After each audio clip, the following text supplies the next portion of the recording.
السلام علیکم ورحمۃ اللہ وبرکاتہ۔ نحمدہ ونصلی علی رسولہ الکریم، اما بعد فاعوذ باللہ من الشیطان الرجیم، بسم اللہ الرحمن الرحیم۔ رب اشرح لی صدری ویسر لی امری واحلل عقدۃ من لسانی یفقہوا قولی۔ ربنا زدنا علما، ربنا زدنا علما، ربنا زدنا علما۔ بفضلہ تعالی دورہ قرآن کے اس سفر میں آج 26ویں پارے کا آغاز کرتے ہیں۔ اعوذ باللہ من الشیطان الرجیم، بسم اللہ الرحمن الرحیم۔ حمیم تنزیل الکتاب من اللہ العزیز الحکیم۔ ما خلقنا السماوات والأرض وما بينهما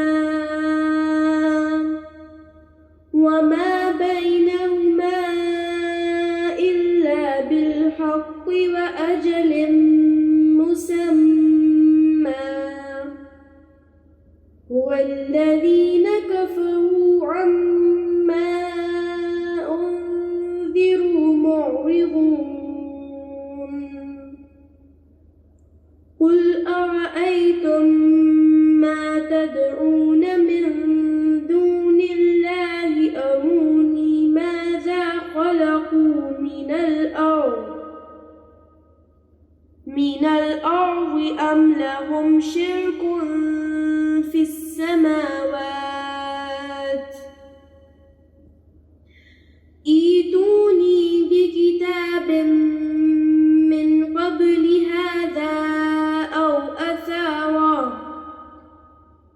أثارة من علم إن كنتم صادقين۔ سورہ احقاف، بسم اللہ الرحمن الرحیم۔ حامیم حروف مقطعات ہیں۔ تنزیل الکتاب من اللہ العزیز الحکیم، اس کتاب کا اتارا جانا ہے اس اللہ کی طرف سے جو زبردست اور کمال حکمت والا ہے۔ جب بھی قرآن کا تعارف ہوتا ہے اللہ تعالیٰ اس کی نسبت اپنی ذات کی طرف کر لیتے ہیں کہ یہ قرآن کوئی عام کتاب نہیں ہے، اس قرآن کو تم اتنی آسانی سے نہ لو، یہ اللہ تعالیٰ کی کتاب ہے اور اس رب کی کتاب ہے جو زبردست ہے اور کمال حکمت والا ہے۔ جب بھی اس کی طرف رجوع کرو، اس کو ہاتھ میں اٹھاؤ، اس کی تلاوت کرو یا تلاوت سنو، اس کے معنی اور مطالب پہ غور کرو کہ جان لو کہ یہ تمہارے رب کا کلام ہے، وہ رب جس نے اس کائنات کو بنایا اور پھر اس کائنات میں بنی ہوئی چیزوں پہ جو اللہ کی قدرت کا شاہکار ہے ان پہ غور کرو کہ اللہ تعالیٰ نے ان کی تخلیق میں کتنی مائنیوٹ ڈیٹیل سے کام لیا ہے، کیسے کیسے رنگ بنائے ہیں۔ کسی پرندوں کی ہی نسل کو دیکھ لیں، پھولوں کو ہی غور کر کے دیکھ لیجئے، درختوں میں، ان کے پتوں میں، انسانوں میں، کہ وہ رب جس نے اس کائنات کو اس طرح سے بنایا ہے تو بتائیے کہ جس کا وہ کلام ہے تو اس کلام میں اللہ کی کیا کیا حکمتیں پوشیدہ ہوں گی۔ تو جب بھی قرآن کو سوچیں اللہ کی ذات کو سوچیں کہ اس میں اس رب کی باتیں ہیں، اس نے لکھی، اس کا کلام ہے۔ ما خلقنا السماوات والارض وما بینہما الا بالحق، اور ہم نے نہیں پیدا کیا آسمانوں اور زمین کو اور جو کچھ ان دونوں کے مابین ہے مگر حق کے ساتھ۔ حق کیا ہے؟ جس چیز کو جہاں ہونا ہے، جیسا ہونا ہے، جس سائز میں ہونا ہے، جتنی مقدار میں ہونا ہے، بس ویسا ہی۔ اللہ تعالیٰ نے ہر چیز کو اس کے حق کے ساتھ پیدا کیا۔ وَأَجَلٍ مُّسَمًّى، اور ایک اجل معین کے لیے، ہر چیز کا ایک وقت طے ہے، خواہ وہ انسان ہے، خواہ وہ ایک دنیاوی مادی چیز ہے، درخت ہے، ہر چیز کی ایک عمر اللہ تعالیٰ نے طے کر دی ہے۔ وَالَّذِينَ كَفَرُوا عَمَّا أُنذِرُوا مُعْرِضُونَ، اور جن لوگوں نے کفر کیا ہے وہ اعراض کر رہے ہیں اس سے جس سے انہیں خبردار کیا جا رہا ہے۔ تو کس سے خبردار کیا جا رہا ہے کہ اللہ سے ڈرو، اللہ کی پکڑ سے ڈرو، قیامت نے آنا ہی ہے، شرک سے بچ جاؤ۔ لیکن وہ ان باتوں کو سننے کے لیے تیار نہیں ہے۔ انسان کبھی بھی ان باتوں کو سننے کے لیے تیار ہوتا نہیں ہے، کیونکہ یہ ساری باتیں آخرت کی یاد دلاتی ہیں۔ اور موت سے انسان ڈرتا ہے۔ کیوں ڈرتا ہے موت سے؟ موت تو ایک اٹل حقیقت ہے۔ موت کے ذکر سے ہی جھجھری آ جاتی ہے کہ بس ایسی باتیں نہ کیا کریں، کیوں نہ کریں؟ سب سے بڑی حقیقت ہے موت۔ تو اس کے ذکر سے یا آخرت میں جواب دہی کے ذکر سے وہی لوگ پریشان ہوتے ہیں جو اپنی اس موجودہ زندگی سے مطمئن نہیں ہوتے، کیونکہ مومن کے لیے تو آزادی ہے موت۔ یہاں تو ہر چیز پہ اس کے لیے پابندی ہے، تو وہ کہتا ہے میں نے یہاں پابندی کی زندگی گزار لی، اب مجھے آزادی ملے گی موت کے بعد، اپنی من چاہی زندگی گزاروں گا اللہ کے پاس جا کر، اگر اس کو اطمینان ہو کہ میں نے وہی کیا جو میرے رب نے کہا۔ اس کا یہ مطلب نہیں ہے کہ اس سے دنیا میں غلطیاں نہیں ہوں گی۔ پچھلے مختلف پاروں میں ہم اس چیز کا بار بار ذکر پڑھ چکی ہیں، کیوں اللہ تعالیٰ نے ایک ہی بات کو کئی بار دہرایا ہے کہ غلطیاں انسانوں سے ہوں گی، کبائر سے بچتے رہو، کبیرہ گناہوں سے بچتے رہو، چھوٹی موٹی خطاؤں کو تو اللہ ویسے ہی معاف کر دیں گے۔ تو جس کو یہ یقین ہو کہ میں نے چوری نہیں کی، جھوٹ نہیں بولا، غیبت نہیں کی، قتل نہیں کیا، زنا نہیں کیا، غیبت نہیں کی، کسی کے بارے میں جھوٹی گواہی نہیں دی، کسی پہ بہتان نہیں لگایا، ماں باپ کی نافرمانی نہیں کی، حرام کا پیسہ نہیں کمایا، شراب نوشی نہیں کی، جس کو یہ یقین ہو کہ میں نے یہ کام نہیں کیے، تو پھر کیا ہوگا؟ وہ مطمئن ہو جائے، چھوٹے موٹے گناہ اللہ معاف کر دیں گے۔ تو آخرت کے ذکر سے اور آگے جانے کے ڈر سے وہی لوگ پریشان ہوتے ہیں جو کبائر میں مبتلا ہوں۔ اے نبی ان سے کہیے کہ کبھی تم نے غور کیا ہے کہ جنہیں تم اللہ کے سوا پکارتے ہو مجھے دکھاؤ تو صحیح کہ انہوں نے کیا پیدا کیا ہے زمین میں، یا ان کی کوئی شراکت ہے آسمانوں میں؟ پوچھو ان سے کہ یہ جو دعوے دار ہیں کہ آخرت میں بخشش کروائیں گے، تو پوچھو آسمان پہ جو بیٹھا ہے اس کے ساتھ کوئی شراکت داری ہے، کوئی معاہدہ کیا ہوا ہے آپ نے کہ تمہاری سفارش وہاں پہ قبول کی جائے گی؟ لاؤ میرے پاس کوئی کتاب اس سے پہلے، یا کوئی ایسی روایت جس کی بنیاد پر اگر تمہیں علم ہے، اگر تم اس بات میں سچے ہو، اگر یہ بات کہیں تورات میں انجیل میں لکھی ہوئی ہے، اگر قرآن میں تو میں نے پڑھ لی وہاں نہیں ہے، اگر تورات اور انجیل میں ہے تو وہ بھی موجود ہیں، جاؤ ان کے اہل علم سے پوچھو کہ کیا ایسی کوئی بات وہاں پہ تحریر ہے کہ اللہ کا کوئی شریک ہے دنیا میں اور اس کی سفارش پر سب بخشے جائیں گے، کہ تم عزیر علیہ السلام کو اور حضرت عیسیٰ علیہ السلام کو اللہ کا بیٹا کہتے ہو اور خود کو اس بات کا دعوے دار سمجھتے ہو کہ ہم تو بخشے بخشائے ہیں، یعنی اللہ کے بیٹوں کی اولاد میں سے ہیں نعوذ باللہ، تو اللہ ہمیں سزا کیسے دے گا؟ تو کہیں کسی کتاب میں لکھا ہوا ہے کہ اللہ نے کہا ہو کہ عزیر میرا بیٹا ہے یا عیسیٰ علیہ السلام میرے بیٹے ہیں اور میں ان کی اولادوں کو بخش دوں گا یا میں ان کی پیروی کرنے والوں کو بخش دوں گا؟ اگر ایسا کوئی ثبوت ہے تو لا کے دکھاؤ۔ وَهُمْ عَنْ دُعَائِهِمْ غَافِلُونَ، اور وہ ان کی دعا سے غافل ہیں، یعنی کہ وہ جن کو پکار رہے ہیں ان کے سامنے بیٹھ کر تو ان کو تو یہ بھی نہیں پتا کہ کون پکار رہا ہے اور کیوں پکار رہا ہے۔ وَإِذَا حُشِرَ النَّاسُ كَانُوا لَهُمْ أَعْدَاءً وَكَانُوا بِعِبَادَاتِهِمْ كَافِرِينَ، اور جب لوگوں کو جمع کیا جائے گا تو وہ ان کے دشمن بن جائیں گے اور وہ ان کی عبادت کے منکر ہوں گے۔ تو کیا ہوگا کہ جن کو وہ اپنا مددگار سمجھتے تھے، خواہ وہ فرشتے ہوں، اولیاء ہوں، کوئی بھی، تو وہ کہیں گے کہ ہم تو سمجھتے تھے کہ یہ ہمارے مددگار ہوں گے قیامت کے دن، تو کہیں گے ہم نے تو ایسا نہیں کہا تھا۔ تو کیا ہوگا؟ آپس میں ناراضگی کا اظہار کریں گے۔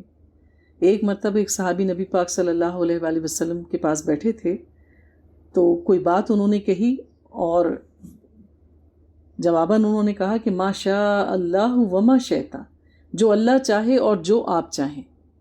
ہوتا نا، آپ کبھی کسی کو گفتگو کرتے ہوئے دیکھیں تو کہتے ہیں ہاں جی جو آپ چاہیں گے، جیسا چاہیں گے ویسا ہی تو ہوگا، آپ کی مرضی کے بغیر پہلے کبھی کچھ ہوا ہے؟ یہ ایک کامن فکرہ ہے جو آپ کبھی کبھی سنتے ہوں گے کہ اس سے پہلے آپ کی مرضی کے خلاف کبھی کچھ ہوا ہے؟ آپ بس جیسا چاہیں گے ویسا ہی ہو جائے گا، ہے نا نادانی والا فکرہ؟ تو یہی بات ان صحابی نے نبی پاک سے کہی، ما شاء اللہ، جو اللہ چاہے، وما شئتا، اور جو آپ چاہیں۔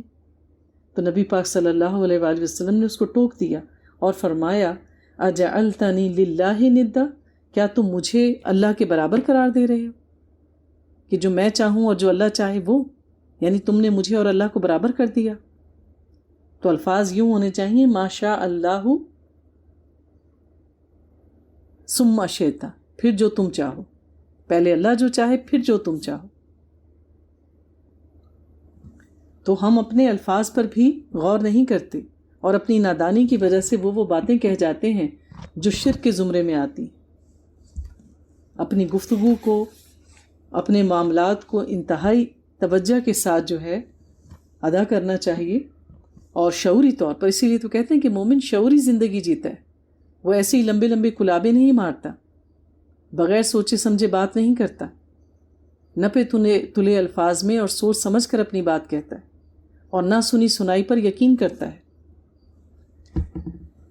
آیت نمبر 15 میں اللہ فرماتے ہیں، وَوَصَّيْنَا الْإِنسَانَ بِوَالِدَيْهِ إِحْسَانًا، اور ہم نے تاکید کی انسان کو کہ اپنے والدین کے بارے میں حسن سلوک کی، کہ اپنے والدین کے ساتھ اچھا سلوک کرو۔ اور ہم نے بارہا قرآن کی آیات میں دیکھا کہ اللہ نے اپنے حق کے بعد فوراً ماں باپ کے حقوق کی بات کی ہے۔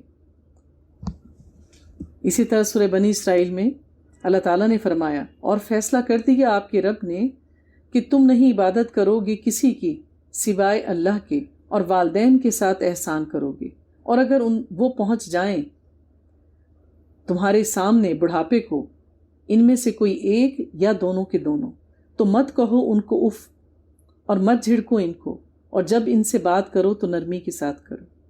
یعنی سختی سے تاکید کر دی گئی کہ اگر تم میں سے کوئی کسی ایک کو بڑھاپے میں پائے یا دونوں ماں باپ کو بڑھاپے میں پائے تو اف تک نہیں کہنا۔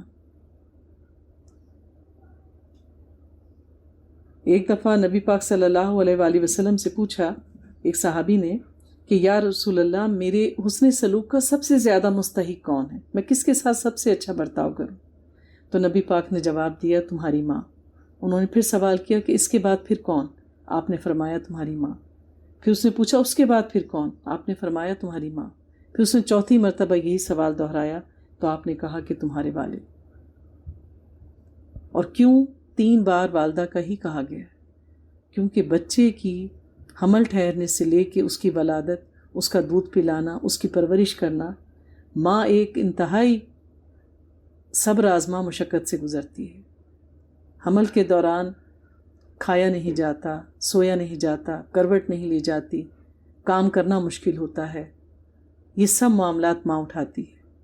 پھر ایک موت کی منزل طے کر کے وہ بچے کو جنم دیتی ہے۔ پھر جب بچہ چھوٹا ہوتا ہے تب بھی اس کو دودھ پلانا، راتوں کو جاگنا، بچہ بیمار ہو جائے، یہ تمام معاملات بہت مشقت طلب ہیں۔ اس لیے اللہ تعالیٰ نے ماں کا درجہ جو ہے احسان کے معاملے میں والد سے آگے رکھا ہے۔ اور اسی طرح سے جو کہا جاتا ہے الجنت تحت الاقدام الامہات، کہ جنت جو ہے وہ ماں کی قدموں کے نیچے ہے، تو ماں باپ کی اہمیت، ان کی فضیلت، ان کا رتبہ بہت زیادہ بلند ہے۔ تو جو لوگ اس دنیا میں ماں باپ کو پائیں بڑھاپے کی حالت میں، یا بڑھاپا نہ بھی ہو ان پر ابھی، جس نے ان کی خدمت کر کے ان کی رضامندی پا لی، تو جان لو کہ اس کو جنت کا سرٹیفکیٹ مل گیا۔ پھر فرمایا حملتہ امہ کرہا ووضعتہ کرہا، اس کی ماں نے اس کو اٹھائے رکھا پیٹ میں تکلیف جھیل کر، اور اس کو پیدا کیا تکلیف کے ساتھ، اور اس کا یہ حمل اور دودھ کا چھڑانا لگ بھگ 30 مہینے میں ہے۔ تو 30 مہینے کی ٹوٹل مدت ہمیں یہاں بتائی جاتی ہے، تو آپ دیکھیے کہ مور اور لیس 9 مہینے کا جو ہے وہ پریگننسی پیریڈ ہو جاتا ہے، اور اس کے بعد اب آپ گن لیں کہ 30 میں کتنے مہینے رہ گئے، تو 2 سال کی جو ہے وہ بچے کا دودھ پلانا ہے، خواہ وہ بیٹی ہے یا بیٹا۔ پھر فرمایا یہاں تک کہ جب وہ اپنی پوری قوت کو پہنچتا ہے اور 40 برس کا ہو جاتا ہے، پوری قوت کو پہنچتا ہے، یعنی بچہ جوان ہو گیا، تقریباً 25 سال کی عمر میں وہ اپنی گروتھ کمپلیٹ کر لیتا ہے، 22 سے 25 کے بیچ میں ایک کڑیل جوان ہو جاتا ہے۔ اور یہاں جو کہا کہ وہ اپنی بلوغت کی عمر کو، پختگی کی عمر کو پہنچتا ہے، تو وہ ہے 40 سال، یعنی میچیورٹی آ جاتی ہے، جذباتیت ختم ہو جاتی ہے، ٹھہراؤ آ جاتا ہے۔ پھر وہ کیا کرتا ہے؟ قال ربی اوزعنی ان اشکر نعمتک التی انعمت علی وعلی والدی وان اعمل صالحا ترضہ واصلح لی فی ذریتی انی تبت الیک وانی من المسلمین۔ وہ کہتا ہے میرے پروردگار تو مجھے توفیق دے کہ میں تیرا شکر کر سکوں ان انعامات کا جو تو نے مجھ پہ اور میرے والدین پر کیا تھا، اور یہ کہ مجھے توفیق دے میں ایسے اعمال کروں جو تجھے پسند آئیں، اور میری اولاد کی بھی تو اصلاح فرما دے، اور میں تیری جناب میں توبہ کرتا رہوں، اور یقیناً میں تیرے فرما برداروں میں سے ہوں۔ تو جب کوئی بندہ خود والدین کے عہدے کو پہنچتا ہے، اس رتبے کو پہنچتا ہے کہ وہ خود ماں باپ بنتے، ظاہر 40 سال کی عمر میں آپ کے اپنے بچے کچھ بڑے ہونا شروع ہو جاتے ہیں، تب انسان اپنے ماں باپ کی صحیح قدر و قیمت کو پہچانتا ہے کہ ہاں واقعی ماں باپ بننا آسان نہیں ہے۔ پھر وہ دعا کرتا ہے اپنی حکمت سے، مطلب اس ساری چیز کو پہچاننے کے بعد۔ تو انسان جو ہے وہ اس دنیا میں اللہ کے بعد جو سب سے زیادہ شکر گزار ہوتا ہے وہ ہے اپنے ماں باپ، کہ جو اپنی ساری چیزوں کو سیکریفائس کر کے اپنے بچوں کو ایک بہترین زندگی دینے کی کوشش کرتے ہیں۔ کوئی ماں باپ ایسا نہیں چاہتے کہ ان کی اولاد بگڑے یا وہ برے حالات میں رہے۔ بچوں کی صحبت، بچوں کی فطرت ان کو بہت ساری برائیوں کی طرف لے کر جاتی ہے۔ اسی طرح ماں باپ کا صرف یہ فرض نہیں ہے کہ وہ بچے کو اچھا کھلا دیں، پلا دیں، یا اس کو اچھے اداروں میں پڑھا دیں۔ بچوں کی تربیت کرنا اسلامی بنیاد پر وہ بھی ان کی ذمہ داری ہے۔ اس کے ساتھ ساتھ ان کو اچھے اخلاق سکھانا یہ بھی ماں اور باپ کی ذمہ داری ہے، اور اس سے زیادہ ماں کی ذمہ داری۔ پھر جب بچے بڑے ہونے لگتے ہیں تو ان کی صحبت پر نظر رکھی جائے کہ ان کے دوست کون ہیں، وہ اپنا زیادہ تر وقت کہاں گزارتے ہیں۔ بچوں کے ساتھ بیٹھیں، ان سے گفتگو کریں، ان کے مسائل پہ ڈسکس کریں، ان سے ایک دوستانہ رویہ رکھیں۔ پر دوستی کے رویے کا مطلب یہ نہیں کہ بچے آپ کو ٹیکن فار گرانٹیڈ لینا شروع کر دیں۔ ایک فاصلہ بہرحال ہونا چاہیے، ادب کا، قدر و منزلت کا۔ وہ جو ایک دیوار ہونی چاہیے ماں اور باپ اولاد کے درمیان، وہ ضرور رہنی چاہیے۔ ایک حجاب ہونا چاہیے کہ یہ ماں باپ کا مقام ہے اور یہ اولاد ہے۔ ہاں، جب انہوں نے اپنی کوئی بات شیئر کرنی ہو تو وہ جھجکے نہیں، ایسا ماحول ان کو مہیا کریں۔ پھر فرمایا اولئک الذین نتقبل عنہم احسن ما عملوا ونتجاوز عن سیئاتہم فی اصحاب الجنہ۔ یہ وہ لوگ ہیں جن سے ہم ان کے بہترین اعمال قبول فرمائیں گے، اور ہم ان کی خطاؤں سے بھی درگزر فرمائیں گے، اور وہ جنت والوں میں سے ہوں گے۔ وعد الصدق الذی کانوا یوعدون، یہ وہ سچا وعدہ ہے جو ان سے کیا جاتا ہے۔ تو جو ماں باپ کا ادب کرے گا، اپنے فرائض کو صحیح طریقے سے ادا کرے گا، تو اللہ تعالیٰ اس کو نعمتوں بھری جنت میں داخل کریں گے۔ اور ایک وہ شخص ہے جو اپنے والدین سے کہتا ہے میں بیزار ہوں آپ دونوں سے، کیا آپ مجھے اس سے ڈراتے ہیں کہ میں نکال کر کھڑا کیا جاؤں گا قبر سے؟ دیکھیں ہیں نا ایسے بچے بھی، کیا ہر وقت مجھے موت سے ڈراتے رہتے ہیں، اللہ سے ڈراتے رہتے ہیں۔ کیا سمجھ رکھا ہے؟ کیا یہ سب کچھ ہونے والا ہے؟ تو لہٰذا ضروری نہیں ہے کہ یہ بچے کافروں کے گھر میں بھی ہوں، مسلمان فیملیز میں بھی ایسے بچے ہیں کہ یہ کیا مسئلہ ہے، ہر وقت آپ ہمیں یہی کہتے رہتے ہیں۔ اور باہر کے ممالک میں جو لوگ سیٹل ہیں تو وہاں پہ تو ان بچوں کو پتہ ہوتا ہے، اسکولز میں بھی بتا دیا جاتا ہے کہ ایک سرٹن ایج تک آپ کے ماں باپ جو ہیں وہ آپ پہ اتنی زیادہ روک ٹوک نہیں کر سکتے۔ بچے ہی ماں باپ کے خلاف کمپلینٹ کر دیتے ہیں پولیس کو، اور پولیس ان سے جواب دہی کرنے آ جاتی ہے کہ آپ ان پہ کیا زبردستی کر رہے ہیں۔ تو ایسے میں یہ معاملہ بھی ہوتا ہے کہ کسی کو نصیحت کی جائے تو وہ کیا کہتا ہے کہ مجھے سمجھانا چھوڑ دیں، میں کسی آخرت وغیرہ کو نہیں مانتا، اور حالانکہ مجھ سے پہلے کتنی ہی نسلیں گزر چکی ہیں۔ وَهُمَا يَسْتَغِيثَانِ اللَّهِ وَيْلَكَ آمَنَا، اور وہ دونوں اس کی منت کرنے لگتے ہیں، اس کو دعائی دینے لگ جاتے ہیں کہ ہلاکت ہو تجھے، ایمان لے آ، سیدھے رستے پہ آ جا، اِنَّ وعد اللہ حق، اللہ کا تو وعدہ سچا ہے، جو اللہ نے کہا ہے وہی ٹھیک ہے، اللہ کی پکڑ ہوگی اگر تم نے کچھ بھی برا کیا۔ لیکن وہ کہتا ہے یہ کچھ نہیں مگر پہلے لوگوں کی کہانیاں ہیں۔ اولئک الذین حق علیہم القول، یہ وہ لوگ ہیں جن پر اللہ کی بات سچ ثابت ہوئی، یعنی ایسے لوگ اللہ کے کلمہ عذاب کے مستحق ہوئے، اور اس میں وہ بھی شامل کر دیے جائیں گے ان قوموں میں سے جو پہلے گزر چکی ہیں، جنوں اور انسانوں میں سے۔ انہم کانوا خاسرین، یقیناً یہی لوگ ہیں خسارہ پانے والے، اور اللہ کے ہاں تو ایک ہی حساب ہے۔ وَلِكُلِّ درجات مما عاملوا، اور ہر ایک کے درجات ہوں گے اللہ کے ہاں اس کے عمل کے اعتبار سے، اور پھر تاکہ اللہ پورا پورا دے دے ان کے اعمال کا بدلہ، اور ان پر کوئی بھی ظلم نہیں کیا جائے گا۔ تو جس نے نیکی کی ہوگی اس کو جنت میں درجے ملیں گے ان کی نیکیوں کے اعتبار سے، جتنا اخلاص کا درجہ بلند اتنا جنت کی طرف چڑھتا جائے گا، اور اسی طرح سے اگر کسی نے برے اعمال کیے ہیں تو جہنم کی بھی اللہ تعالیٰ نے درجہ بندی کی ہے۔ ہر ایک کے درجے ہیں، سب کو برابر نہیں رکھا۔ جس طرح مثال دی جاتی ہے نا کہ ہاتھ کی 5 انگلیاں برابر نہیں ہیں، تو اللہ تعالیٰ نے بڑی حکمت کے ساتھ جنت کے 100 درجے رکھے ہیں۔ کتنا مطلب دیکھیے، جہنم کے 7 زیادہ کیٹیگریز نہیں ہیں، اور جنت کے 100، یعنی منیمم اس پر بھی آئے تو کوئی نہ کوئی درجہ مل جائے گا۔ حریص کس کا ہونا چاہیے؟ زیادہ سے زیادہ بلند مرتبے کا، لیکن کوشش تو کریں کچھ نہ کچھ، 100 میں تو بہت چانس ہوتا ہے نا کہ کسی نہ کسی کیٹیگری میں فال کر جائیں۔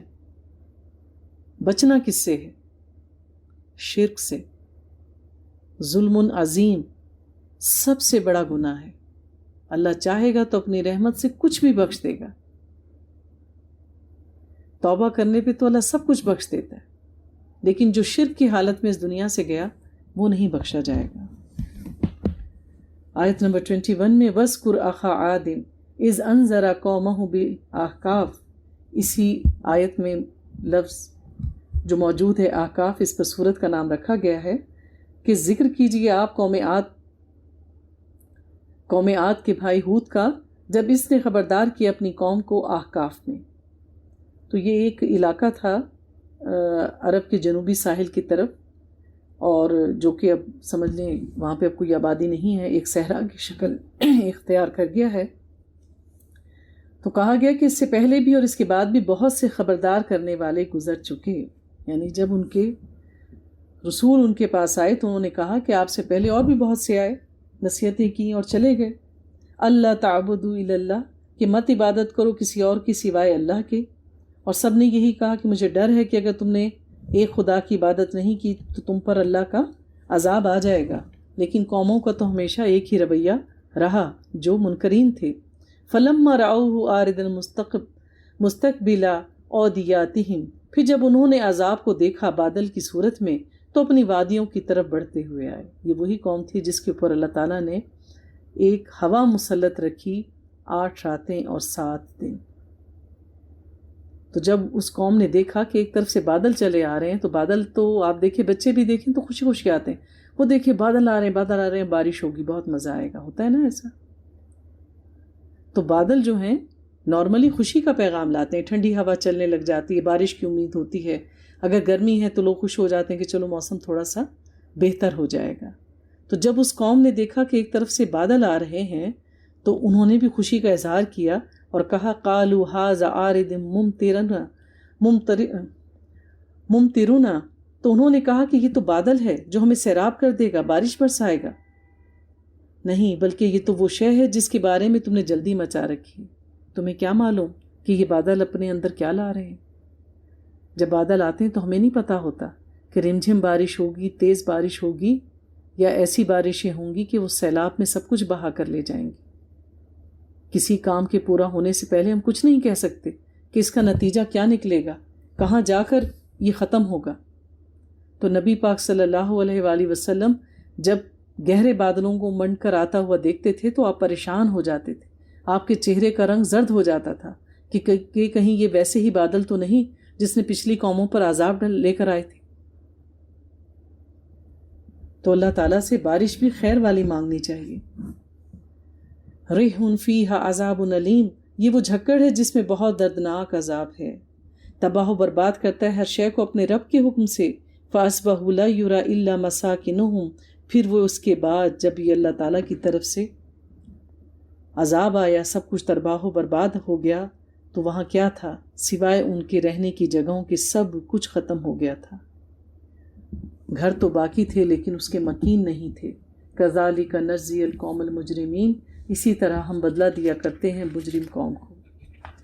تو یہ جو بڑے بڑے گھر ہیں، آپ نے دیکھا ہوگا کبھی کسی آبادی میں جائیں جو ذرا پہلے بنی ہو، آپ دیکھتے ہیں کہ 2,000 گز کے گھر بنے ہوئے ہیں، بڑے بڑے گھر ہیں، اور اس میں ایک صرف چوکی دار بیٹھا ہوا ہوتا ہے، اور گھر والے یا تو فوت ہو چکے ہوتے ہیں یا وہاں پہ رہ نہیں رہے ہوتے، گھر باقی رہ گئے اور مکین چلے گئے۔ تو اس دنیا میں اتنا ہی دل لگائیں، اس میں اتنی ہی اپنی مشقت ڈالیں جتنی کی یہ حقدار ہے۔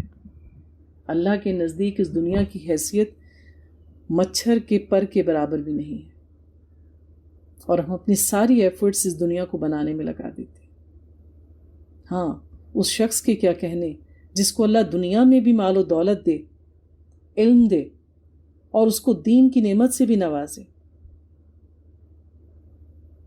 تو پھر کیا ہوگا کہ وہ اپنے سارے وسائل کو اللہ تعالیٰ کے احکامات کے مطابق استعمال کرے گا، اللہ کی مخلوق کا خیال کرے گا، اور اپنی دنیا میں رہتے ہوئے بہترین کھیتی اگائے گا۔ پھر آیت نمبر 29 میں فرمایا اللہ تعالیٰ نے، وَإِذْ صَرَفْنَا إِلَيْكَ نَفْرًا مِّنَ الْجِنِّ يَسْتَمِعُونَ الْقُرْآنَ، اے نبی صلی اللہ علیہ وآلہ وسلم، جب ہم آپ کی طرف متوجہ کر دیا جنات کی ایک جماعت کو کہ وہ قرآن سننے لگے۔ اللہ نے کیا متوجہ جنوں کو، خود سے نہیں ہوئے تھے۔ یہ کب کا واقعہ ہے؟ جب نبی پاک صلی اللہ علیہ وآلہ وسلم حضرت ابو طالب کی وفات کے بعد ان کو خیال ہوا کہ ابو طالب جو تھے ان کے چچا، کہ آپ میری پشت پناہی کرتے تھے، مشرکین مکہ جو ہیں وہ ان کی وجہ سے آپ کے ساتھ بدتر سلوک نہیں کیا کرتے تھے، تو اب مجھے کچھ اور لوگوں کو اپنا حامی بنانا چاہیے۔ تو لہٰذا آپ نے طائف کی طرف سفر کیا، وہاں کے لوگوں نے آپ پر ظلم کیا، آپ پر پتھر پھینکے آپ کو لہو لہان کر دیا، آپ انتہائی غم زدہ کیفیت میں وہاں سے واپس لوٹے۔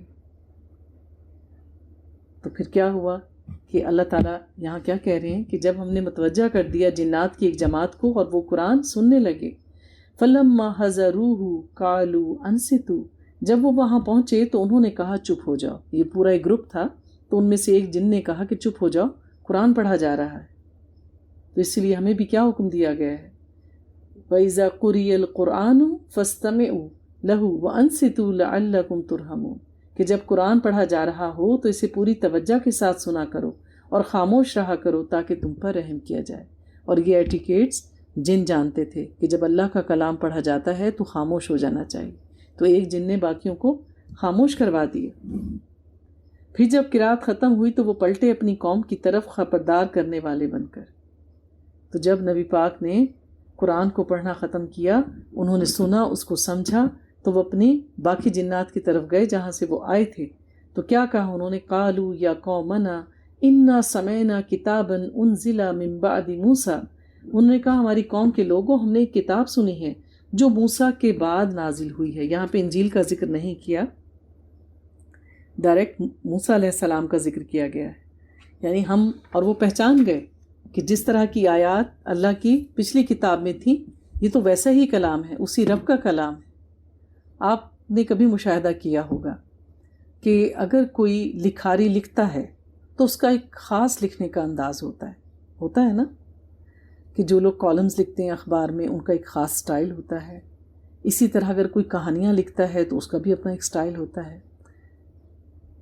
اسی طرح اگر کوئی تقریر کرنے والا ہے تو اس کا بھی ایک خاص لب و لہجہ ہوتا ہے۔ تو انہوں نے بھی قرآن کو پہچان لیا کہ یہ اسی رب العزت کا کلام ہے۔ پھر فرمایا تصدیق کرتی ہوئی اس کی کہ جو اس کے سامنے موجود ہے، یعنی تورات کی، رہنمائی کرتے ہیں حق کی طرف اور ایک سیدھے راستے کی طرف۔ یعنی یہ بھی وہی کتاب ہے، اور اس میں کہا گیا ہے کہ تورات کی وہ تصدیق کر رہی ہے کہ وہ بھی برحق کتاب تھی۔ یا قومنا اجیبوا داعی اللہ، اے میری قوم کے لوگوں، اللہ کی طرف پکارنے والے کی پکار پر لبیک کہو۔ یعنی وہ جن مسلمان تھے، پہلے تورات پر پھر انجیل پر ایمان لانے والے تھے، اور اب انہوں نے کہا اب اللہ کا ایک اور کلام آ گیا ہے، لہٰذا اب پکارنے والا پکار رہا ہے تو تم اس کی پکار کا جواب دو، ایمان لے کر آؤ اور اس پر ایمان لاؤ تاکہ اللہ تمہارے گناہوں کو بخش دے اور تمہیں ایک دردناک عذاب سے بچا لے۔ تو جنوں کا بھی حساب کتاب ہوگا۔ جنات بھی ہماری طرح شادیاں کرتے ہیں، ان کے ہاں بچے ہوتے ہیں، ان میں مسلمان بھی ہیں اور کافر بھی۔ چونکہ ان میں شر کا عنصر زیادہ پایا جاتا ہے تو نیکی پہ ذرا کم لوگ ہیں، ان کی شادیاں بھی ہوتی ہیں، نسل در نسل چلتی ہے۔ وَمَن لَّا يُجِبْ دَاعِيَ اللَّهِ فَلَيْسَ بِمُعْجِزٍ فِي الْأَرْضِ، اور جو کوئی لبیک نہیں کہتا اللہ کی طرف پکارنے والے کی پکار پر تو اللہ کو عاجز کرنے والا نہیں ہے زمین میں، اور نہیں ہوں گے اس کے لیے اللہ کے مقابلے میں دوسرے مددگار۔ یہی لوگ کھلی گمراہی میں ہیں کہ دیکھو میں سمجھا رہا ہوں، اس کتاب پر ایمان لے آؤ، اور جس نے اس کا انکار کیا تو اللہ کے سوا اس دن کوئی سفارشی نہیں ہوگا۔ کس قدر مکمل ایمان تھا اس جن کا۔ پھر نبی پاک صلی اللہ علیہ وآلہ وسلم کو اللہ تعالیٰ مخاطب کر کے، کیونکہ اس وقت آپ دکھی تھے، پریشان تھے، اور قدم قدم پر آپ کو اور آپ کے صحابہ کرام کو ان تمام صورتحال کا سامنا کرنا پڑا مکی دور میں۔ فَاصْبِرْ كَمَا صَبَرُ أُولُو الْعَزْمِ مِنَ الرُّسُلِ، اے نبی آپ بھی صبر کیجئے جیسے کہ اولو العزم رسول صبر کرتے رہے۔ تو اولو العزم جو رسول ہیں ان میں کس کس کے نام آتے ہیں؟ اس میں سب سے پہلے تو نبی پاک صلی اللہ علیہ وآلہ وسلم، حضرت نوح علیہ السلام، حضرت ابراہیم علیہ السلام، حضرت موسیٰ علیہ السلام، حضرت عیسیٰ علیہ السلام۔ کیوں کہا گیا ہے ان کو اولو العزم؟ پھر اس کے علاوہ جو ہے حضرت ایوب علیہ السلام کو بھی اس میں شامل کیا جاتا ہے، اس لیے کہ اللہ تعالیٰ نے ان کو سب سے زیادہ آزمائشوں سے گزارا۔ اور اگر طویل ترین عرصہ دیکھیں تو حضرت نوح علیہ السلام، اگر بیماری کے حساب سے دیکھیں تو حضرت ایوب علیہ السلام، ہم موسیٰ علیہ السلام کو دیکھتے ہیں کہ بچپن سے ان کو اللہ تعالیٰ نے آزمائشوں سے گزارا، اپنی فیملی سے دور رہے، ان کی قوم ان کو سب سے زیادہ پریشان کرنے والی تھی، فرعون جیسا شخص ان کے مقابل تھا۔ پھر حضرت عیسیٰ علیہ السلام، تو اس لیے ان کو اولو العزم کہا جاتا ہے۔ پھر فرمایا کأنہم یوم یرون ما یوعدون لم یلبسوا الا ساعۃ من النہار، اور جس دن یہ لوگ دیکھیں گے عذاب کو جس کی ان کو وعید سنائی جاتی ہے تو گویا انہیں لگے گا کہ ہم دنیا میں تو ٹھہرے ہی نہیں مگر ایک دن۔ بالغ فہل یہلک الا القوم الفاسقون، اور یہ پہنچا دینا ہے کیا سوائے نافرمان لوگوں کے کوئی اور بھی ہلاک کیا جائے گا۔ تو قیامت کا جو عذاب ہے دراصل اس کو اٹھانے والے منکرین ہی ہوں گے۔ اہل ایمان تو اس وقت بھی سکون میں ہوں گے، ان پر وحشت طاری نہیں ہوگی۔ کس پر وحشت طاری ہوتی ہے؟ کس کو خوف ہوتا ہے؟ جس کو پکڑ کا خوف ہوتا ہے، جو اپنے اعمال سے مطمئن ہوگا کہ میں نے کسی کا حق نہیں کھایا، میں خدا کے سوا کسی کو بڑا نہیں جانتا تھا، میرا نفع نقصان اللہ کے ساتھ جڑا رہا، تو اس کو کیوں غم ہوگا؟ کبھی وہ بچہ جو اپنے پیپر میں پورے سوالات حل کر کر آیا ہو، اس نے تیاری بھی پوری کی ہو، اس کو پتہ ہو کہ میں نے ایک پوائنٹ بھی نہیں چھوڑا، میں نے پیپر انتہائی محتاط انداز میں بہترین طریقے سے حل کیا ہے، کبھی اس کو پریشان ہوتے ہوئے دیکھا رزلٹ سے پہلے؟ بلکہ اندر کہیں اس کے ایک خوشی چھپی ہوتی ہے کہ ابھی رزلٹ میرا اناؤنس کیا جائے گا اور بہت بہترین رزلٹ آئے گا۔ تو یہی اطمینان کی کیفیت ہوگی اہل ایمان کی۔ سورہ محمد، بسم اللہ الرحمن الرحیم۔ الذین کفروا وصدوا عن سبیل اللہ اضل اعمالہم، جن لوگوں نے کفر کیا اور اللہ کے راستے سے روکا، خود بھی رکے رہے اور دوسروں کو بھی روکا، اللہ نے ان کی ساری جد و جہد کو رائیگاں کر دیا۔ اس کے برعکس والذین آمنوا وعملوا الصالحات وآمنوا بما نزل علی محمد وهو الحق من ربہم، اور وہ لوگ جو ایمان لائے جنہوں نے نیک عمل کیے، پھر جو ایمان لائے اس شے پر جو نازل کی، یعنی خود اللہ پہ ایمان لائے، نبی کا اتباع کیا، قرآن پر ایمان لائے، اور وہ حق ہے ان کے رب کی طرف سے، کفر عنہم سیئاتہم واصلح بالہم، تو اللہ نے دور کر دی ان کی خطائیں اور ان کے حال کو سنوار دیا۔ تو وہ لوگ جنہوں نے کفر کیا، خود بھی ایمان نہیں لائے، اللہ ان کے سارے اعمال کو ضائع کر دے گا، خواہ انہوں نے کچھ بھی کیا۔ جس طرح یہ مشرکین مکہ جب بھی حاجی حج کے لیے آتے تھے یا طواف کے لیے آتے تھے تو کیا کرتے تھے؟ ان کی خاطر مدارت کیا کرتے تھے، مہمان نواز لوگ تھے، حاجیوں کو پانی پلاتے تھے۔ تو یہ تو ایک بظاہر دیکھا جائے تو ظاہر یہ ایک نیک کام ہے، اچھا عمل ہے، لیکن ہر اچھا عمل تب فائدہ دیتا ہے اگر وہ اللہ پر ایمان لانے کے بعد کیا جائے۔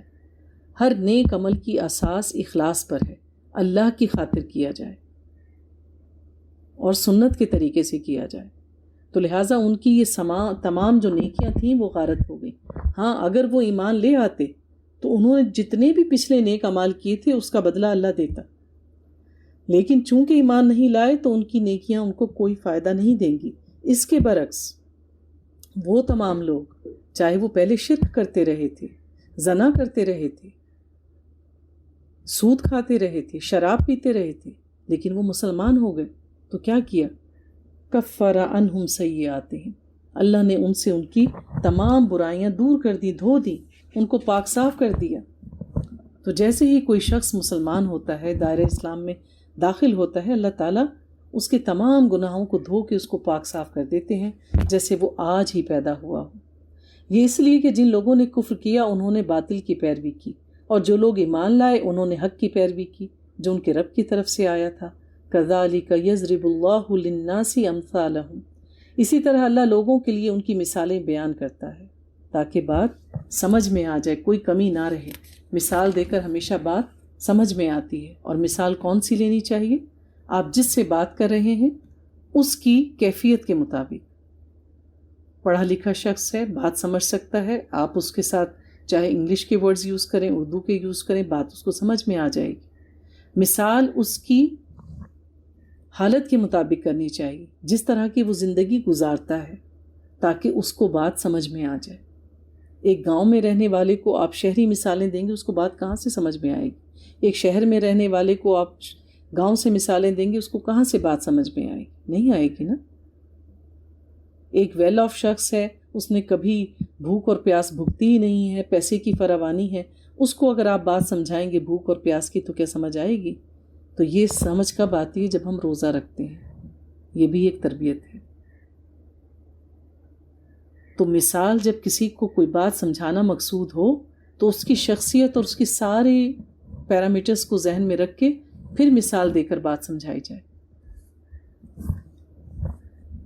اللہ تعالیٰ فرماتے ہیں آیت نمبر 7، یا ایہا الذین آمنوا ان تنصروا اللہ ینصرکم ویثبت اقدامکم، اے اہل ایمان اگر تم اللہ کی مدد کرو گے تو اللہ تمہاری مدد کرے گا اور وہ تمہارے قدموں کو جما دے گا۔ تو اللہ کو ہماری کوئی مدد چاہیے؟ اللہ کو تو ہماری مدد نہیں چاہیے، وہ تو صمد ہے، وہ غنی ہے، وہ بے نیاز ہے، وہ حی اور قیوم ہے۔ مدد کیا ہے؟ دین والوں کی مدد، اللہ کے دین کو پھیلانے میں اس دور میں جب انبیاء آتے تھے ان کی مدد، ان کا ساتھی بننا، اور آج دین کی ترویج کے لیے جو جو اپنا حصہ ڈال سکے، اپنی ذات سے، اپنے مال سے، اپنے علم سے، اپنے قلم سے۔ تو اگر تم اللہ کی مدد کرو گے اللہ تمہاری مدد کرے گا، تم اللہ کے کام میں لگ جاؤ اللہ تمہارے کام میں لگ جائے، کیونکہ اللہ اپنے بندوں کو بے یار و مددگار نہیں چھوڑتا۔ تو جو لوگ اللہ کے فرمانبردار بن جاتے ہیں، اس پر توکل کرتے ہیں اور پھر اس کے دین کی ترویج کے لیے جڑ جاتے ہیں، اللہ ایسے لوگوں کو بے یار و مددگار نہیں چھوڑتا۔ اللہ کے سارے وعدے سچے ہیں۔ والذین کفروا فتعسا لهم واضل اعمالهم، اور وہ لوگ جنہوں نے کفر کیا تو ان کے لیے ناکامی ہے اور اللہ تعالیٰ ان کے تمام اعمال کو برباد کر دے گا۔ ذالک بانہم کرہوا ما انزل اللہ فاحبط اعمالهم، اور یہ سزا اللہ تعالیٰ ان کو کیوں دے گا؟ کیوں ان کے سارے بہتر کام کیے ہوئے خاک بنا کے اڑا دیے جائیں گے؟ کیونکہ انہوں نے قرآن کو پسند نہیں کیا، وہ قرآن پر ایمان نہیں لے کر آئے، اس لیے اللہ تعالیٰ ان کے تمام اعمال کو ضائع کر دے گا۔ اللہ تعالیٰ فرماتے ہیں آیت نمبر 16، وَمِنْهُمْ مَنْ يَسْتَمِعُ إِلَيْكَ، اے نبی ان میں سے کچھ لوگ ایسے بھی ہیں جو آپ کی بات کو بڑی توجہ سے سنتے ہیں۔ کس کی طرف اشارہ ہے؟ منافقین کی طرف۔ منافقین کیا تھا؟ زبانی کلامی کلمہ پڑھ لیتے تھے کہ ہم مومنین ہیں، اب ہم آپ کے پاس آ کر بیٹھ سکتے ہیں، تو ظاہر ہے نبی پاک مشاورت بھی کیا کرتے تھے، آگے آنے والی مہمات کی پلاننگ بھی کیا کرتے تھے، جو نصیحت کرنی ہوتی تھی وہ بات بھی ہوتی تھی، جو وحی کا نزول ہوتا تھا وہ بھی آپ صحابہ کرام کو بتاتے تھے، وہاں پہ صحابہ کرام آ کے اپنی مشکلات ساری باتیں وہ بھی ڈسکس کی جاتی تھیں۔ تو کیا تھا، یوں منافقت کا لبادہ اوڑھنے سے ان کو ڈے ٹو ڈے ان کی ساری باتیں معلوم ہوتی رہتی تھیں۔ ایسے ہی ہے نا، جیسے کوئی شخص کہے کہ میں آپ کا بڑا خیر خواہ ہوں، آپ کے گھر میں آنا جانا بھی رکھے، اور دراصل وہ آپ کا مخلص دوست نہ ہو، اصل مقصد کیا ہو کہ وہ آپ کے معاملات کی ٹو لے اور جا کے لوگوں میں اس کی تشہیر کرے۔ تو یہ کون ہوتے ہیں لوگ؟ ایسے لوگ آستین کے سانپ ہوتے ہیں جو درپردہ ہم سے دشمنی کرتے ہیں اور بظاہر آپ کے دوست ہوتے ہیں۔ تو یہ منافقین کا حال تھا کہ آ کے آپ کے پاس بیٹھ جاتے، ایسے ظاہر کرتے کہ جیسے آپ کی باتیں، قرآن کی باتیں انتہائی توجہ سے سن رہے ہیں، یہاں تک کہ جب وہ آپ کے پاس سے نکل کر باہر جاتے، محفل برخاست ہو گئی، تو ان لوگوں سے پوچھتے جنہیں علم دیا گیا ہے کہ ابھی محمد کیا کہہ رہے تھے، ذرا میں نے سنا نہیں۔ یعنی ان کی توجہ کا یہ عالم ہے، بظاہر لگتا تھا کہ کان لگا کر سن رہے ہیں۔ اولئک الذین طبع اللہ علی قلوبہم واتبعوا اہواءہم، اور یہ وہ لوگ ہیں جن کے دلوں پر اللہ نے مہر لگا دی ہے اور وہ اپنی خواہشات کی پیروی کر رہے ہیں۔ یعنی سن بھی رہے ہوں تو اللہ بات ان کے دل میں نہیں اتارتا، کیونکہ اللہ نے ان کے دلوں پر مہر لگا دی ہے، شیطان کو ان پر مسلط کر دیا ہے۔ والذین اہتدوا زادہم ھدی وآتاہم تقواہم، اور وہ لوگ جو ہدایت پر ہیں، اللہ نے ان کی ہدایت میں اور اضافہ کر دیا اور انہیں ان کے حصے کا تقویٰ مل گیا۔ تو جو تقویٰ پر ہوتے ہیں، ایمان پر ہوتے ہیں، جب ان کو مزید کوئی دین کی بات سمجھائی جاتی ہے، ان کے علم میں آتی ہے، تو کیا ہوتا ہے کہ اچھا میں پہلے یہ کرتا تھا، اچھا میں یہ کام بھی کروں گا۔ نبی پاک صلی اللہ علیہ وآلہ وسلم کے پاس کچھ صحابہ آئے، انہوں نے کہا اللہ کے نبی، ہمارے پاس تو مال و دولت نہیں ہے کہ ہم صدقات کریں، خیرات کریں، زکوٰۃ نکالیں، تو ہم تو نیکیوں میں پیچھے رہ جائیں گے ان سے جن کے پاس اللہ تعالیٰ نے مال و دولت دی ہے۔ آپ نے ان کو تسبیح فاطمی بتا دی کہ سبحان اللہ، الحمدللہ، اللہ اکبر کی تسبیح کیا کرو۔ انہوں نے وہ کرنا شروع کر دی۔ تو وہ صحابہ کرام جن کے مالی حالات بہتر تھے، ان کو پتہ چلا کہ نبی پاک نے یہ تسبیح ان کو بتائی ہے، انہوں نے وہ بھی کرنا شروع کر دی۔ تو وہ صحابہ نبی پاک کے پاس آئے کہ دیکھیں انہوں نے پھر وہ کرنا شروع کر دی، یعنی اب ہم پھر پیچھے رہ جائیں گے۔ تو بات یہ ہے کہ جو نیکیوں میں حریص ہوتا ہے وہ تو اس کوشش میں لگا رہتا ہے کہ مجھے کوئی بات پتہ چلے، کوئی عمل پتہ چلے ایسا کہ میرا رب اور خوش ہو جائے، ہرس لگ جاتی ہے ان کو۔ پھر دنیا کی ہرس نہیں رہتی، دنیا والے کس دوڑ میں لگے ہوئے وہ اس میں نہیں رہتے۔ ایسا نہیں ہے کہ وہ دنیا میں بہت پیچھے رہ جاتے، ایسا بھی نہیں ہے، لیکن یہ چاشنی ہی ایسی ہے کہ جب یہ لذت انسان کو لگ جاتی ہے اور انسان اس رستے پہ چل پڑے تو پھر اللہ تعالیٰ اس کا ہاتھ تھام لیتے ہیں۔ اور جو لوگ اس سے نفرت کرتے ہیں، قرآن کو توجہ نہیں دیتے، دین والوں کا مذاق اڑاتے ہیں اور ایک ظاہری دینداری کا لبادہ اڑے رہتے ہیں، تو اللہ تعالیٰ ان کے حلق سے نیچے اترنے نہیں دیتے اس قرآن کو، ان کا پھر عمل نہیں بدلتا، وہ ظاہر کچھ بھی کریں، ظاہر کچھ بھی کریں، اور ایک وقت ایسا آتا ہے کہ وہ ظاہری لبادہ بھی اللہ تعالیٰ کھول کے رکھ دیتے ہیں، ان کا اپنا آپ ظاہر ہو جاتا ہے۔ تو اللہ تعالیٰ کہہ رہے ہیں کہ اللہ تعالیٰ ان کے ایمان میں اضافہ کرتے ہیں، ان کے تقویٰ میں اضافہ کرتے ہیں۔ آیت نمبر 24 میں افلا یتدبرون القرآن ام علی قلوب اقفالها، کیا یہ لوگ قرآن پر تدبر نہیں کرتے یا ان کے دلوں پہ قفل پڑے ہوئے ہیں؟ کیونکہ جیسے جیسے ہم قرآن میں غور کرتے ہیں، اس کی تلاوت کرتے ہیں، ہم پر گرہیں کھلتی جاتی ہیں، وہ ساری باتیں جو ہماری سمجھ میں نہیں آتی وہ سمجھ میں آنے لگ جاتی ہیں۔ جن چیزوں کو ہم مشکل سمجھتے ہیں کہ ان پر عمل کرنا مشکل ہے، وہ چیزیں اللہ تعالیٰ ہم پر آسان کر دیتا ہے۔ یقیناً وہ لوگ جو پھر گئے پھر پیٹھوں کے بل، اس کے بعد کہ ان پر ہدایت واضح ہو چکی تھی، شیطان نے ان کے لیے آسان کر دیا کس کا؟ برائی کا کرنا، اور انہیں لمبی لمبی امیدیں دلائیں۔ تو لہٰذا جو لوگ اس دنیا کی زندگی گزارتے ہیں ان کی امیدیں اس دنیا کے بارے میں لمبی ہوتی ہیں، بڑے بڑے منصوبے ہوتے ہیں، نہ جانے کتنے کتنے سالہ۔ وہ والی مثال ہے نا کہ سامان 100 برس کا ہے، پل کی خبر نہیں، کہ کب کب کی پلاننگز کرتے ہیں اور پھر سب کچھ یہیں کیا دھرا رہ جاتا ہے۔ اللہ تعالیٰ فرماتے ہیں تو کیا حال ہوگا جب فرشتے ان کی جانیں قبض کریں گے ضربیں لگاتے ہوئے ان کے چہروں پر اور ان کی پیٹھوں پر۔ ان کا حال بتایا جا رہا ہے، جنہوں نے کفر کیا ان کے لیے اللہ تعالیٰ سخت ترین فرشتے بھیجتے ہیں، جب ان کی جانیں نکالی جاتی ہیں وہ ان کے اوپر ضربیں لگاتے ہیں، مارتے ہیں ان کے چہروں پر اور ان کے پیٹھوں پر، اور ان کو برے برے القابات سے پکارتے ہیں۔ یہ اس لیے ہے کہ انہوں نے پیروی کی اس چیز کی جو اللہ کو ناراض کرنے والی تھی، یعنی وہ شیطان کے پیچھے چلے، اس لیے ان کا یہ حال ہوگا۔ وَكَرِهُ رِضْوَانَهُ فَأَحْبَطَ أَعْمَالَهُمْ، انہوں نے ناپسند کیا اس کی رضا کو، اللہ کی پسند کے کاموں کو وہ ناپسند کرتے تھے، تو اس نے ان کے تمام اعمال کو ضائع کر دیا۔ اللہ فرماتے ام حسب الذین فی قلوبہم مرض ان لن یخرج اللہ ادغانہم، کیا سمجھ رکھا ہے ان لوگوں نے جن کے دلوں میں ایک بیماری ہے کہ اللہ ان کے کھوٹ کو ظاہر نہیں کرے گا؟ یعنی وہ سمجھتے ہیں کہ ہم نبی پاک کے پاس جاتے ہیں اور بہانے کر کے آ جاتے ہیں، بچ جاتے ہیں کسی بھی قسم کی قربانی سے یا جنگ میں شرکت کرنے سے، تو کیا تم نے یہ سمجھ رکھا ہے کہ تمہارا یہ دوغلا پن اللہ کبھی بھی ظاہر نہیں کرے گا؟ اور اگر ہم چاہیں تو آپ کو یہ لوگ دکھا دیں اس طرح کہ آپ ان کے چہروں سے ان کو پہچان لیں۔ اللہ کے لیے کیا مشکل تھا؟ اللہ نے بہت سی چیزیں ایسی تھیں جو نبی پاک صلی اللہ علیہ وآلہ وسلم کو خواب میں دکھائیں، ان کا مشاہدہ کروا دیا۔ انبیاء علیہ السلام کے خواب سچے ہوتے ہیں، اللہ کے لیے کیا مشکل تھا؟ ان سارے منافقین کے چہرے نبی پاک کو خواب میں دکھا دیتے۔ وَلَا تَعْرِفَنَّهُمْ فِي لَحْنِ الْقَوْلِ، اور آپ لازماً انہیں پہچان لیں گے گفتگو کے انداز سے۔ منافق کی پہچان کا کیا کہہ رہے ہیں؟ اللہ کہہ رہے ہیں آپ پہچان لیں گے، ان کی گفتگو سے پہچان لیں گے کہ یہ منافق ہے۔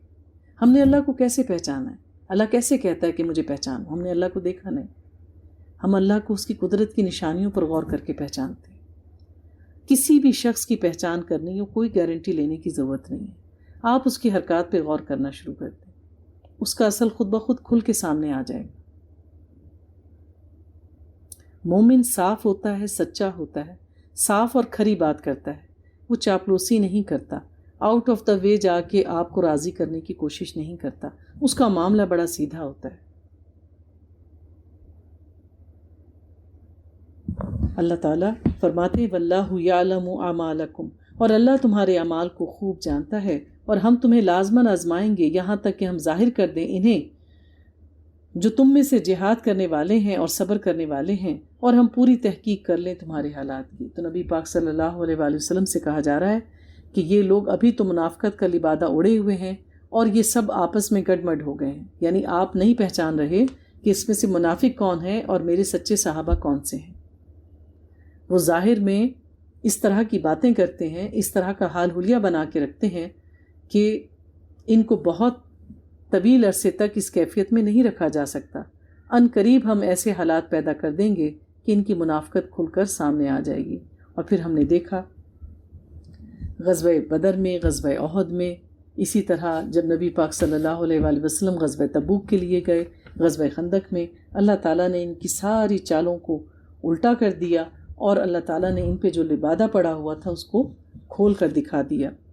آیت نمبر 36 میں اللہ فرماتے ہیں انما الحیات الدنیا لعب و لہو، یہ دنیا کی زندگی تو محض کھیل ہے اور کچھ جی بہلانے کا سامان ہے، یعنی دنیا تو بس کچھ دیر کا تماشا ہے اور بس ختم ہی ہوا جاتا ہے۔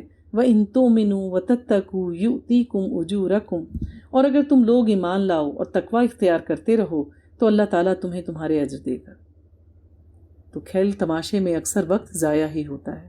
کوئی بھی دنیاوی شوق ہو جس کا دین سے تعلق نہیں، جس کا آپ کا رزق حلال سے کام نہیں، تھوڑا بہت فراغت کا وقت ہر ایک کو چاہیے ہے، ٹھیک ہے، اس سے اللہ منع نہیں کرتے، لیکن اس فراغت کے وقت میں آپ کیا کر رہے ہیں یہ بھی ضرور پتہ ہونا چاہیے کہ کہیں وہ اللہ تعالیٰ کے احکامات کے منافی تو نہیں۔ پھر یہ دیکھیے کہ وہ کون سے کھیل تماشے یا مصروفیات ہیں جس میں گھر کر آپ کو اللہ کی یاد نہیں آتی، آپ کی نمازیں فوت ہو جاتی ہیں اور آپ باقی فرائض سے بھی غفلت برتتے ہیں۔ تو اللہ تعالیٰ کیا کہتے ہیں کہ یہ دنیا تو کھیل تماشا ہے۔ وَلَا يَسْأَلُكُمْ أَمْوَالَكُمْ، اور تم سے تمہارے اموال نہیں مانگے گا۔ اللہ نہیں چاہتا کہ مجھے تم مال دو، کیا اللہ تک ہمارا مال جاتا ہے؟ کیونکہ جب یہ آیت اتری تھی من ذا الذی یقرض اللہ قرضا حسنا، کون ہے جو اللہ کو قرض حسنہ دے؟ تو منافقین نے کیا بات بنائی تھی، لو یہ ہمیں کہتے ہیں دین اسلام میں آؤ، ان کا اللہ تو خود ہم سے قرض مانگ رہا ہے، اس کے تو اپنے ہاتھ بندھے ہوئے ہیں نعوذ باللہ۔ تو اللہ تعالیٰ کیا کہتے ہیں، اللہ تعالیٰ تم سے جواب دیا جا رہا ہے کہ تم سے تمہارے مال نہیں مانگتا، اور اگر وہ تم سے ان مال کے بارے میں مطالبہ کرے اور اس معاملے میں تم تنگی کرے تو تم بخل سے کام لوگے اور وہ ظاہر کر دے گا تمہارے دلوں کی کھوٹ کو۔ اور اگر تم سے مانگا جائے کہ اللہ کی راہ میں یہ تم نے لازمن دینا ہے، اب آپ دیکھیے کہ پچھلی شریعتوں میں 25% زکوٰۃ تھی، ہماری شریعت میں 2.5 صرف 2.5% زکوٰۃ ہے۔ کیا اب بھی سارے لوگ اپنی زکوٰۃ بہترین طریقے سے نکالتے ہیں؟ نہیں نکالتے، اس کو اتنا سیریس نہیں لیتے۔ ہا انتم ہؤلاء تدعون لتنفقوا فی سبیل اللہ، تم وہ لوگ ہو، تمہیں بلایا جا رہا ہے کہ تم اللہ کی راہ میں خرچ کرو، پس تم میں سے کوئی بھی وہ ہے جو بخل سے کام لیتا ہے، اور جو کوئی بھی بخل کرتا ہے وہ اپنے ہی آپ پر بخل کرتا ہے۔ تو جب نبی پاک صلی اللہ علیہ وآلہ وسلم ان سے کہتے تھے کہ ایک غزوہ درپیش ہے تو لہٰذا مال دو تاکہ جنگ کی تیاری کی جائے، تو یہ مختلف بہانے بنا کر اس سے بچنے کی کوشش کیا کرتے تھے۔ وہ سمجھا کرتے تھے کہ یہ تو خامہ خواہ کی چٹی ہے جو ہمارے سر پڑ گئی ہے۔ واللہ الغنی وانتم الفقراء، اللہ تو غنی ہے اور محتاج تو تم ہی ہو۔ وَإِن تَتَوَلُّوا يَسْتَبْدِلْ قَوْمًا غَيْرَكُمْ ثُمَّ لَا يَكُونُوا أَمْثَالَكُمْ، اور اگر تم پیٹھ پھیر لوگے تو وہ تمہیں ہٹا کر کسی اور قوم کو لے آئے گا، پھر وہ تمہاری طرح نہیں ہوں گے۔ تنبیہ کی جا رہی کہ اللہ کے احکامات پر عمل کرو، جب اللہ کے نبی بلائیں تو آ جاؤ، یعنی کسی جنگ کا اعلان کیا جائے تو اپنی جان اور مال کے ساتھ حاضر ہو جاؤ۔ اگر تم ایسا نہیں کرو گے، رسول کا اتباع نہیں کرو گے، اس کی پکار پر لبیک نہیں کہو گے، تو اللہ تم سب کو ختم کر کے کوئی اور قوم لے آئے گا۔ سورہ الفتح، بسم اللہ الرحمن الرحیم۔ دراصل اس سورت کا شان نزول یہ ہے، یہ ایک قسم کی خوشخبری کی صورت تھی جو نبی پاک صلی اللہ علیہ وآلہ وسلم کو دی گئی، جبکہ آپ اور آپ کے صحابہ کرام جو تھے انتہائی گھٹن کا شکار ہو رہے تھے، آپ کی طبیعتوں پر بہت زیادہ بوجھ تھا۔ جب نبی پاک صلی اللہ علیہ وآلہ وسلم نے ایک خواب دیکھا اور آپ نے صحابہ کرام سے کہا کہ ہم اللہ کے گھر کے لیے عمرے کے لیے جائیں گے، اور پھر صحابہ کرام بڑے خوش ہوئے کہ ہم نبی پاک صلی اللہ علیہ وآلہ وسلم کے ساتھ عمرہ کی ادائیگی کے لیے جائیں گے، اور یہ ایک قافلہ تیار ہو گیا۔ پھر کیا ہوا کہ مشرکین مکہ کو یہ ہوا کہ مسلمان ہم سے لڑنے کے لیے آ رہے ہیں، ایک غلط خبر ان تک پہنچ گئی، ان کو روک دیا گیا شہر سے باہر، اور کسی بھی صورت داخلے کی اجازت نہیں ملی۔ پھر کیا ہوا، جو واقعہ مشہور ہے صلح حدیبیہ کا، کہ وہ واقعہ پیش آیا اور صلح حدیبیہ ہوئی۔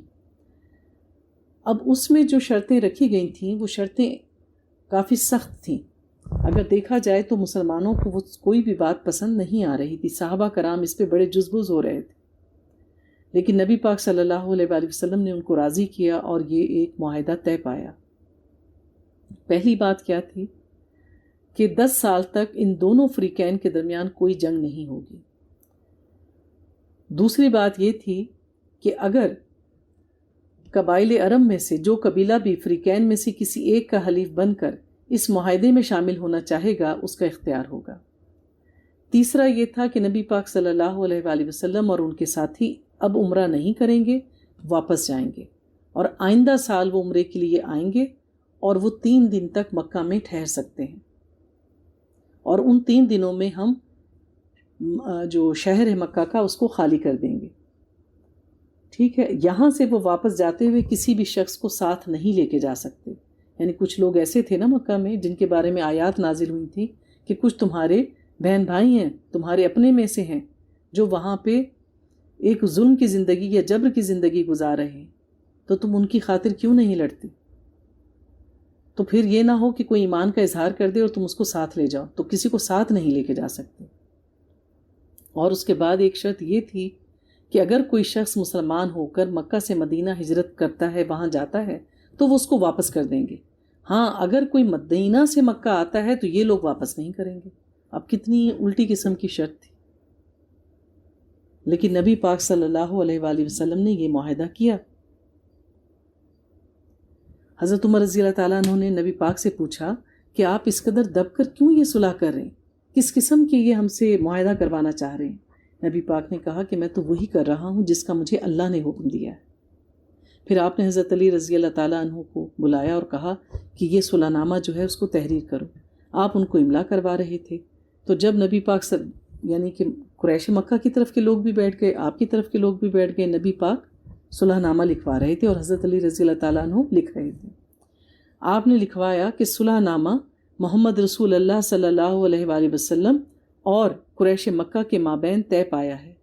اس پر ان کی طرف سے ایک شخص بولا، سہیل بن عمر، جو کہ اس وقت تک مسلمان نہیں ہوئے تھے، اس نے کہا کہ اس میں جو آپ نے لکھوایا نا کہ یہ صلح نامہ محمد رسول اللہ کے مابین، تو ہم رسول اللہ کا جو لفظ ہے یہ نہیں مانتے، اس کو آپ ہٹائیں۔ اس پر نبی پاک صلی اللہ علیہ وآلہ وسلم مسکرائے، تو انہوں نے کہا کہ تم مانو یا نہ مانو، میں رہوں گا تو اللہ کا رسول ہی۔ تو آپ نے حضرت علی سے کہا کہ یہ جو الفاظ لکھے ہیں محمد رسول اللہ، اس کو آپ مٹا دیجئے۔ تو حضرت علی رضی اللہ تعالیٰ عنہ نے کہا کہ میں اپنے ہاتھ سے آپ کا نام لکھ کر نہیں مٹاؤں گا۔ تو نبی پاک صلی اللہ علیہ وآلہ وسلم نے ان سے وہ عبارت لی اور ان الفاظ کو وہاں سے اپنے ہاتھوں سے مٹایا اور معاہدے کی جو باقی عبارت تھی اس کو مکمل کیا۔ تو یہ صورت اس کے بعد نازل ہوئی آپ کی اور صحابہ کرام کی دلجوئی کے لیے کہ آپ کے دل تنگ نہ ہوں، اس لیے آپ اس کی پہلی آیت پر توجہ کریں۔ بسم اللہ الرحمن الرحیم، اِنَّا فَتَحْنَا لَكَ فَتْحًا مُبِينًا، یقیناً ہم نے آپ کو ایک بڑی روشن فتح عطا فرمائی ہے۔ لِيَغْفِرَ لَكَ اللَّهُ مَا تَقَدَّمَ مِن ذَنبِكَ وَمَا تَأَخَّرَ، تاکہ اللہ بخش دے آپ کی کوئی کوتاہیاں جو پیچھے ہوئیں اور جو بعد میں ہوئیں۔ یعنی نبی پاک صلی اللہ علیہ وسلم سے کوئی گناہ یا کوتاہی تو نہیں ہوئی، لیکن ظاہر کمی بیشی رہ جاتی ہے کہ اللہ نے ان سب چیزوں کو درگزر کیا۔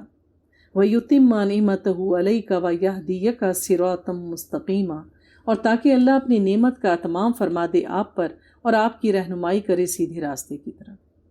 تو اللہ تعالیٰ کے اذن سے آپ نے یہ معاہدہ کیا۔ اللہ کا حکم نہ ہوتا تو آپ یہ شرائط کبھی بھی نہ مانتے۔ اللہ نے کہا دراصل آپ یہی فتح مکہ کا آغاز ہے۔ ابھی بظاہر لگ رہا ہے کہ وہ شرائط لکھی جا رہی ہیں جو کسی بھی طرح سے برابری پر نہیں ہیں، لیکن آپ دیکھیے کہ جب دو فریقین برابر ہوتے ہیں تبھی تو معاہدہ ہوتا ہے۔ بحیثیت ایک الگ مسلم قوم کے انہوں نے قبول کیا، ایک معاہدہ طے پایا، تو اور جو اس میں خوشی دی جا رہی ہے کہ اللہ اپنا دین آپ پر تمام کر دے گا، جیسا کہ ہم نے سورہ مائدہ میں پڑھا تھا، الیوم اکملت لکم دینکم واتممت علیکم نعمتی وردیت لکم الاسلام دینا، آج کے دن میں نے تمہارے لیے تمہارے دین کی تکمیل کر دی اور تم پر اپنی نعمت مکمل کر دی، اور تمہارے لیے میں نے اسلام کو بحیثیت دین کے پسند کر لیا۔ تو اللہ تعالیٰ نے اپنا دین تمام کیا اور رہتی دنیا تک کے لیے اس کو ہدایت کا سرچشمہ بنا دیا۔ پھر فرمایا وَيَنْصُرَكَ اللَّهُ نَصْرًا عَزِيزًا، اور اللہ آپ کی مدد کرے گا بہت زبردست مدد۔ آپ سمجھ رہے ہیں کہ آپ کی سبکی ہوئی، ایسا نہیں ہے، اللہ کی مدد آپ کے شامل حال ہے۔ هُوَ الَّذِي أَنزَلَ السَّكِينَةَ فِي قُلُوبِ الْمُؤْمِنِينَ لِيَزْدَادُوا إِيمَانًا مَعَ إِيمَانِهِمْ، وہی ہے جس نے اہل ایمان کے دلوں میں سکینت نازل کر دی تاکہ وہ اضافہ کر لیں اپنے ایمان میں مزید اضافہ۔ ظاہر ہے کہ غصے سے دل بھرے ہوئے تھے صحابہ کرام کے اس معاہدے پر، پھر اللہ تعالیٰ کی طرف سے ان کے دلوں کو پرسکون کیا گیا۔ وہ ذہنی طور پر، دلی طور پر مطمئن ہو گئے کہ اللہ کے حکم سے نبی پاک نے یہ معاہدہ کیا ہے تو اللہ اس میں سے ہمارے لیے خیر ہی نکالے گا۔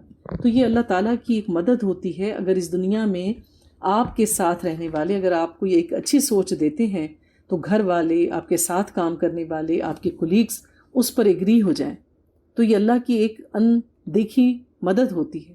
ورنہ کیا ہوتا ہے کہ آپ کوئی کام خیر کے لیے کر رہے ہوتے ہیں اور دوسرے لوگوں کو خیر کا وہ پہلو نظر نہیں آتا اور وہ مخالفت برائے مخالفت کرتے ہیں۔ تو اگر ارد گرد کے لوگ آپ کے ساتھ معاون ہو جائیں تو یہ بھی اللہ تعالیٰ کی غیبی مدد ہوتی ہے۔ وَلِلَّهِ جُنُودُ السَّمَاوَاتِ وَالْأَرْضِ وَكَانَ اللَّهُ عَلِيمًا حَكِيمًا، اور آسمان اور زمین کے تمام لشکر اللہ ہی کے ہیں اور اللہ سب کچھ جاننے والا اور حکمت والا ہے۔ تاکہ وہ داخل کرے اہل ایمان مردوں اور عورتوں کو ان باغات میں جن کے نیچے سے نہریں بہتی ہیں اور جن میں وہ ہمیشہ ہمیشہ رہیں گے، اور اللہ ان سے ان کی برائیوں کو دور کر دے گا۔ دراصل یہی سب سے بڑی کامیابی ہے۔ تو جو دوزخ سے بچا لیا گیا، جنت میں داخل کر لیا گیا، اللہ نے اس سے آسان معاملہ کیا، تو جان لو کہ یہی سب سے بڑی کامیابی ہے۔ اس کے برعکس تاکہ اللہ سزا دے منافق مردوں اور منافق عورتوں کو، مشرک مردوں اور مشرک عورتوں کو جو اللہ کے بارے میں بہت برے گمان رکھتے تھے۔ علیہم دائرۃ السوء، انہی پر ہے مسلط برائی کا دائرہ، اور اللہ ان پر غضبناک ہوا اور ان پر لعنت فرمائی اور ان کے لیے جہنم تیار کیا جو کہ بہت ہی بری لوٹنے کی جگہ ہے۔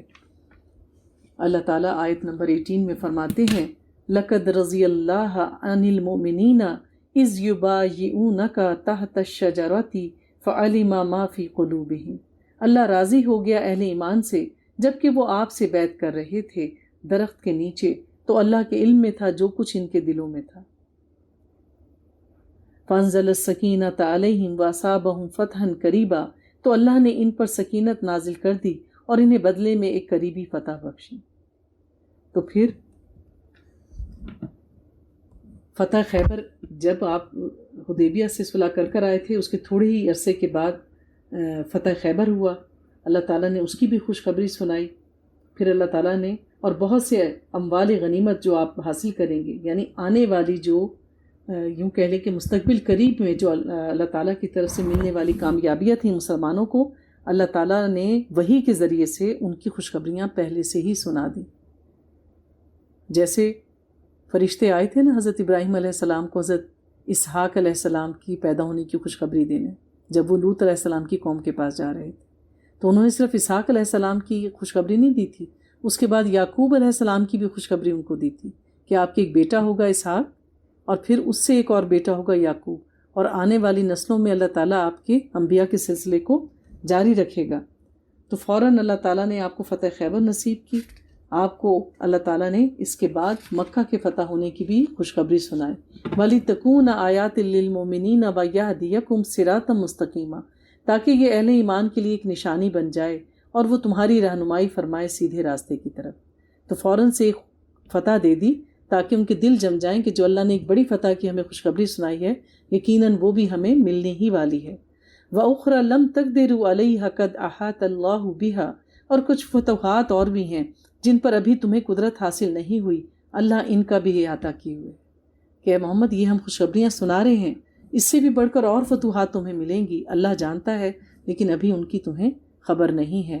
وَكَانَ اللَّهُ عَلَى كُلِّ شَيْءٍ قَدِيرٌ، اور اللہ ہر چیز پر قدرت رکھنے والا ہے۔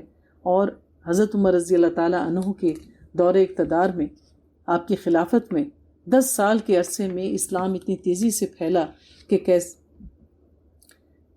کیسر و کسرا کے جتنے محلات تھے وہ آپ لوگوں کی دسترس میں آ گئے۔ اللہ نے جو قرآن میں آیات اتاری تھیں وہ سب کی سب بالکل برحق ثابت ہوئیں۔ پھر اللہ تعالیٰ آیت نمبر 27 میں فرماتے ہیں، لَقَدْ صَدَقَ اللَّهُ رَسُولَهُ الرُّؤْيَا بِالْحَقِّ، اللہ نے اپنے رسول کے خواب کو بالکل سچا کر دکھایا حق کے ساتھ۔ تو وہ جو خواب آپ نے دیکھا تھا کہ جس میں آپ عمرہ کر رہے ہیں مسلمانوں کے ساتھ، تو اللہ تعالیٰ نے وہ خواب سچ کر دکھایا، اور اگلے سال نبی پاک صلی اللہ علیہ وآلہ وسلم نے جا کر صحابہ کرام کے ساتھ حج ادا کیا۔ تو آپ سے کچھ لوگوں نے سوال کیا کہ اللہ کے نبی، آپ نے تو کہا تھا کہ میں آپ کے ساتھ عمرہ کر رہا ہوں، آپ نے یہ خواب دیکھا تھا، مطلب نعوذ باللہ کیا وہ خواب صحیح نہیں تھا؟ تو آپ نے اس کی وضاحت اس طرح سے فرمائی کہ میں نے یہ کہا تھا کہ ہم عمرہ کریں گے، یہ تو نہیں کہا تھا کہ ضرور اسی سال کریں گے۔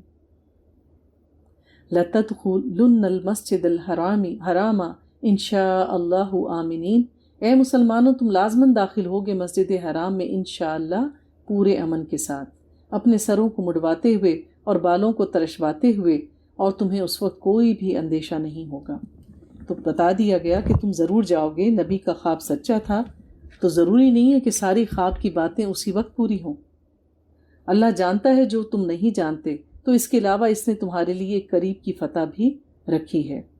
هُوَ الَّذِي أَرْسَلَ رَسُولَهُ بِالْهُدَى وَدِينِ الْحَقِّ، وہی اللہ ہے جس نے بھیجا اپنے رسول کو ہدا اور دین حق دے کر، لِيُظْهِرَهُ عَلَى دِينِ كُلِّهِ، تاکہ وہ غالب کر دے اسے کل کے کل نظام زندگی پر، وکفا باللہ شہیدہ، اور کافی ہے اللہ مددگار کے طور پر۔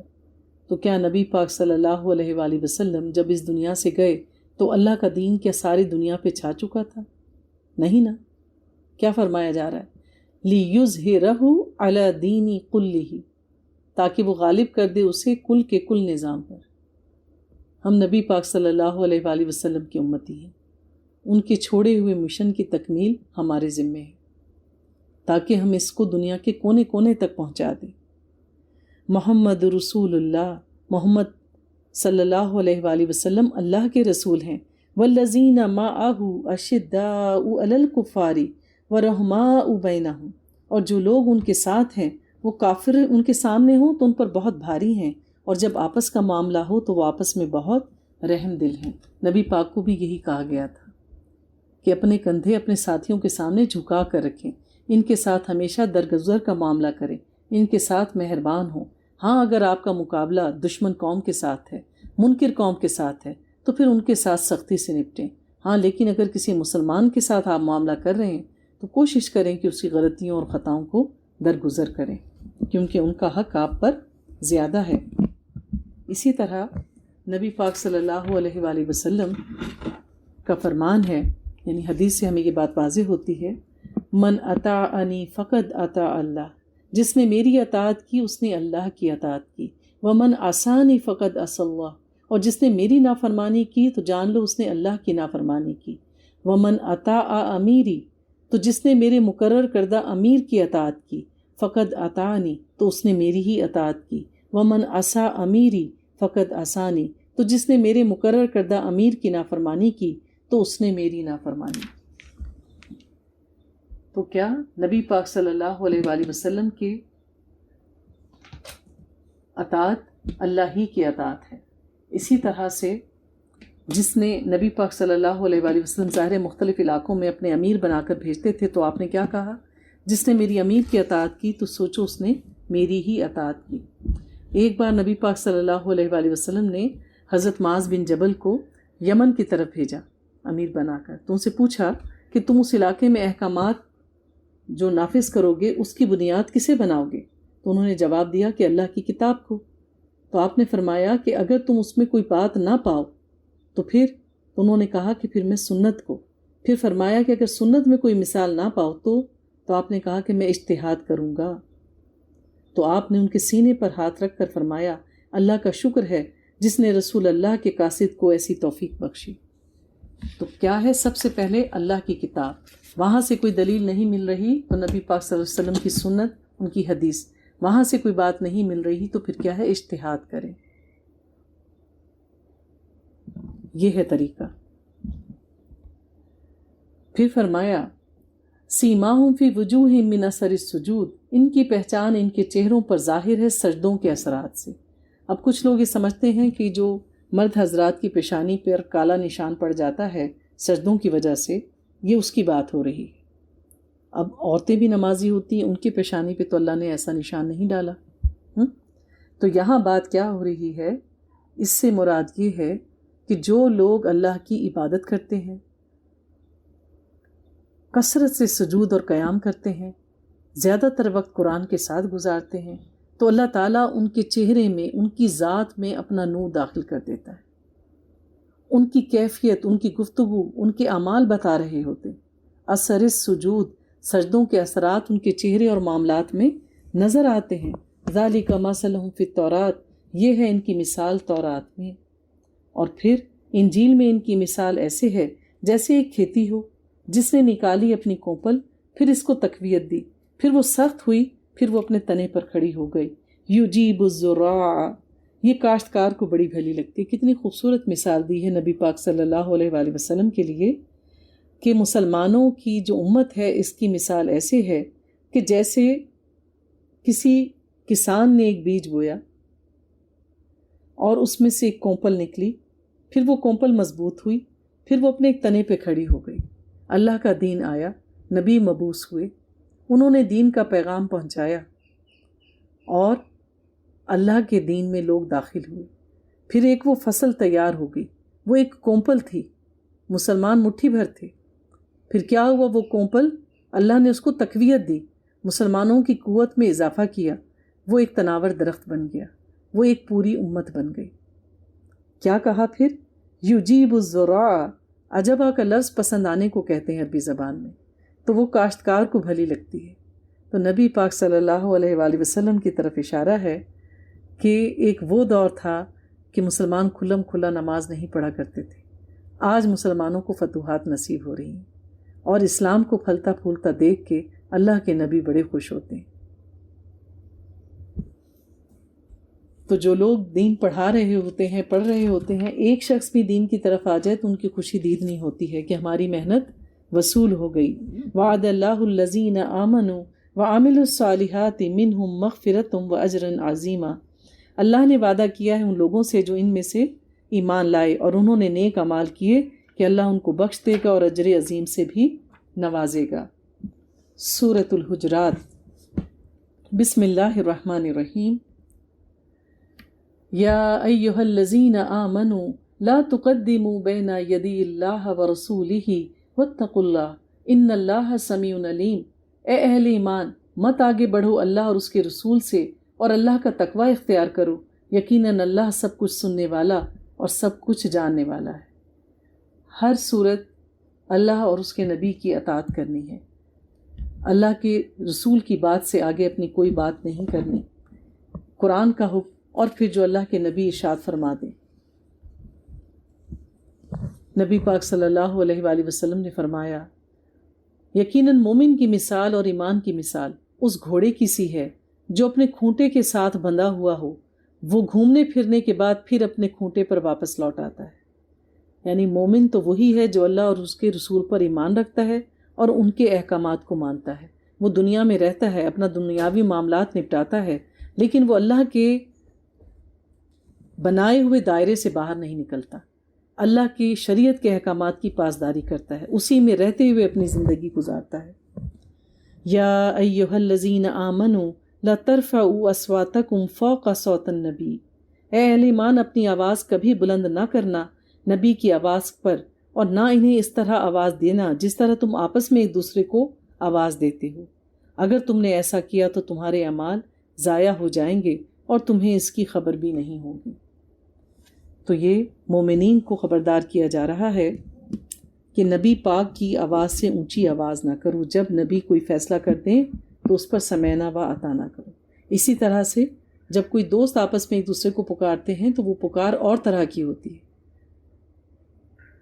تو نبی کے مقام کو تم آپس کے مقام کی طرح نہ لو۔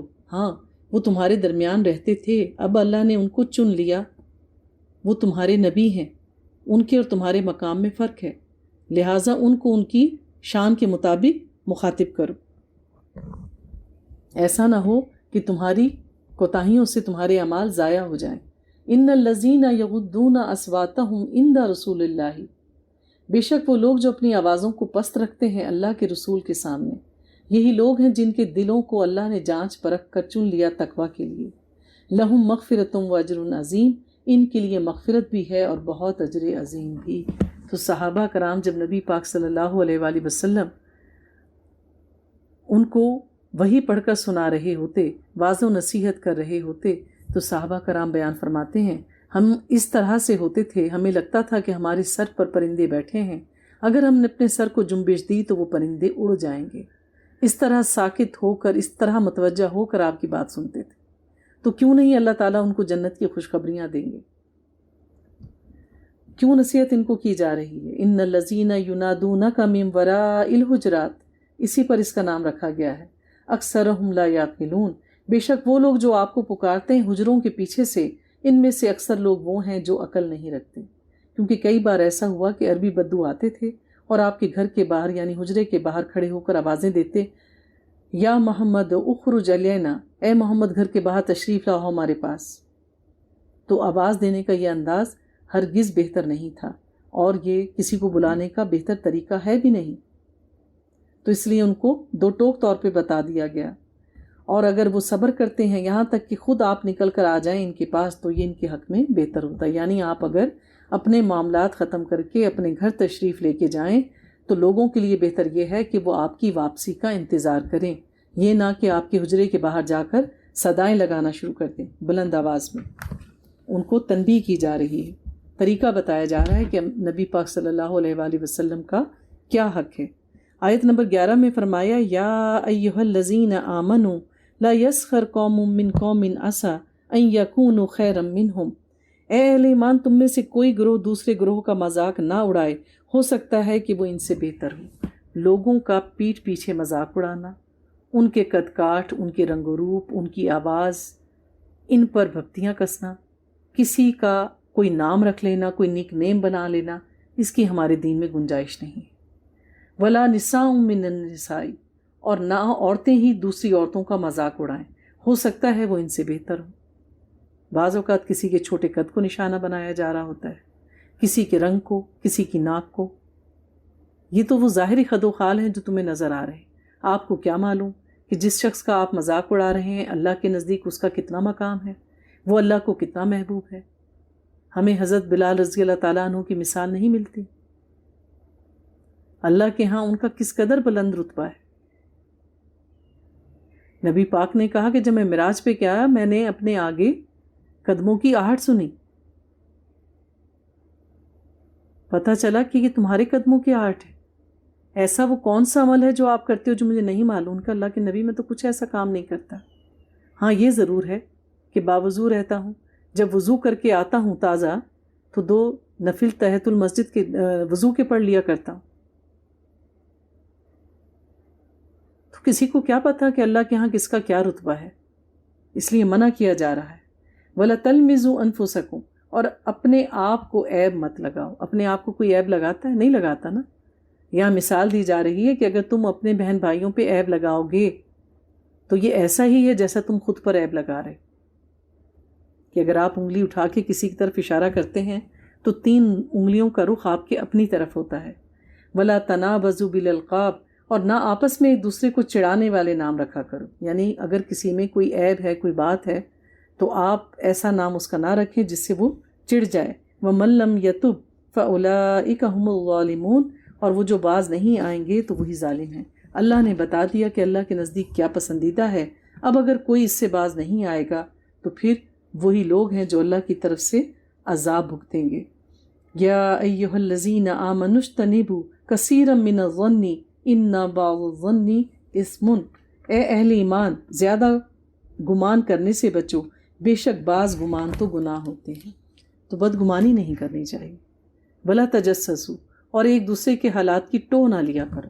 ہر وقت اس فکر میں رہنا دوسرا کیا کر رہا ہے، اس کے گھر میں کیا ہو رہا ہے، ان کی اتنی آمدنی تو نہیں ہے، خرچہ ان کا بہت زیادہ ہے، آخر یہ کرتے کیا ہیں. کسی کے گھر میں بہو آئی ہے، ذرا ٹو تو لو، ان کے معاملات آپس میں کیسے چل رہے ہیں. اللہ نے ان ساری چیزوں سے منع کیا ہے. اور تم میں سے کوئی دوسرے کی غیبت نہ کرے.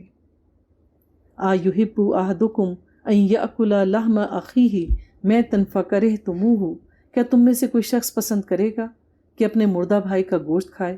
یہ تو بہت ہی برا اور ناگوار لگے گا. تو غیبت کرنا گناہ کبیرہ ہے. یہ اللہ کے نزدیک ایسے ہی ہے کہ کوئی اپنے مرے ہوئے مردار بھائی کا گوشت کھائے. کیا کوئی ہم میں سے پسند کرے گا؟ نہیں کرے گا نا. تو جب بھی دل چاہے، زبان پہ کھجلی ہو کہ میں کسی کی کوئی بری بات کہوں، تو جان لو اس مثال کو، اس آیت کو یاد رکھیں. واتقوا اللہ، اور اللہ کا تقوی اختیار کرو. ان اللہ تواب الرحیم، بے شک اللہ توبہ کا قبول فرمانے والا اور رحم فرمانے والا ہے. اللہ رب العزت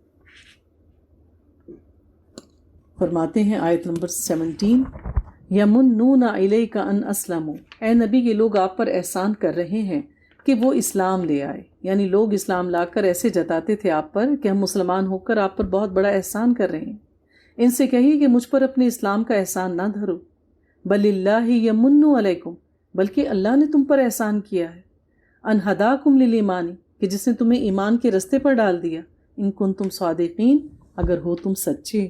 ان اللہ یعلم غیب السماوات والارض، اللہ تعالیٰ یقیناً جانتا ہے آسمانوں اور زمینوں میں چھپی ہوئی ہر چیز کو. واللہ بصیر بما تعملون، اور جو کچھ تم کر رہے ہو تمہارے رب کو اس کی بھی خبر ہے. تو ایمان لانا، نماز پڑھنا، روزہ رکھنا، زکوٰۃ کرنا، کسی کو زکوٰۃ دے کے یہ کہنا کہ ہم ان کی مدد نہ کریں تو نہ جانے ان کا کیا حال ہو، اللہ تعالیٰ ان رویوں کو پسند نہیں کرتا۔ جو کوئی نیکی کرے گا اپنے لیے کرے گا اور اس کا اجر اللہ کے ہاں پائے گا۔ تو لہٰذا دین کا کوئی بھی فرض آپ ادا کر رہے ہیں، نہ آپ اللہ پہ احسان کر رہے ہیں، اور اگر اللہ کی دی ہوئی دولت میں سے اللہ کی مخلوق پر خرچ کر رہے ہیں تو آپ سامنے والے پر بھی احسان نہیں کر رہے، آپ تو اپنی آخرت کا رستہ سیدھا کر رہے ہیں۔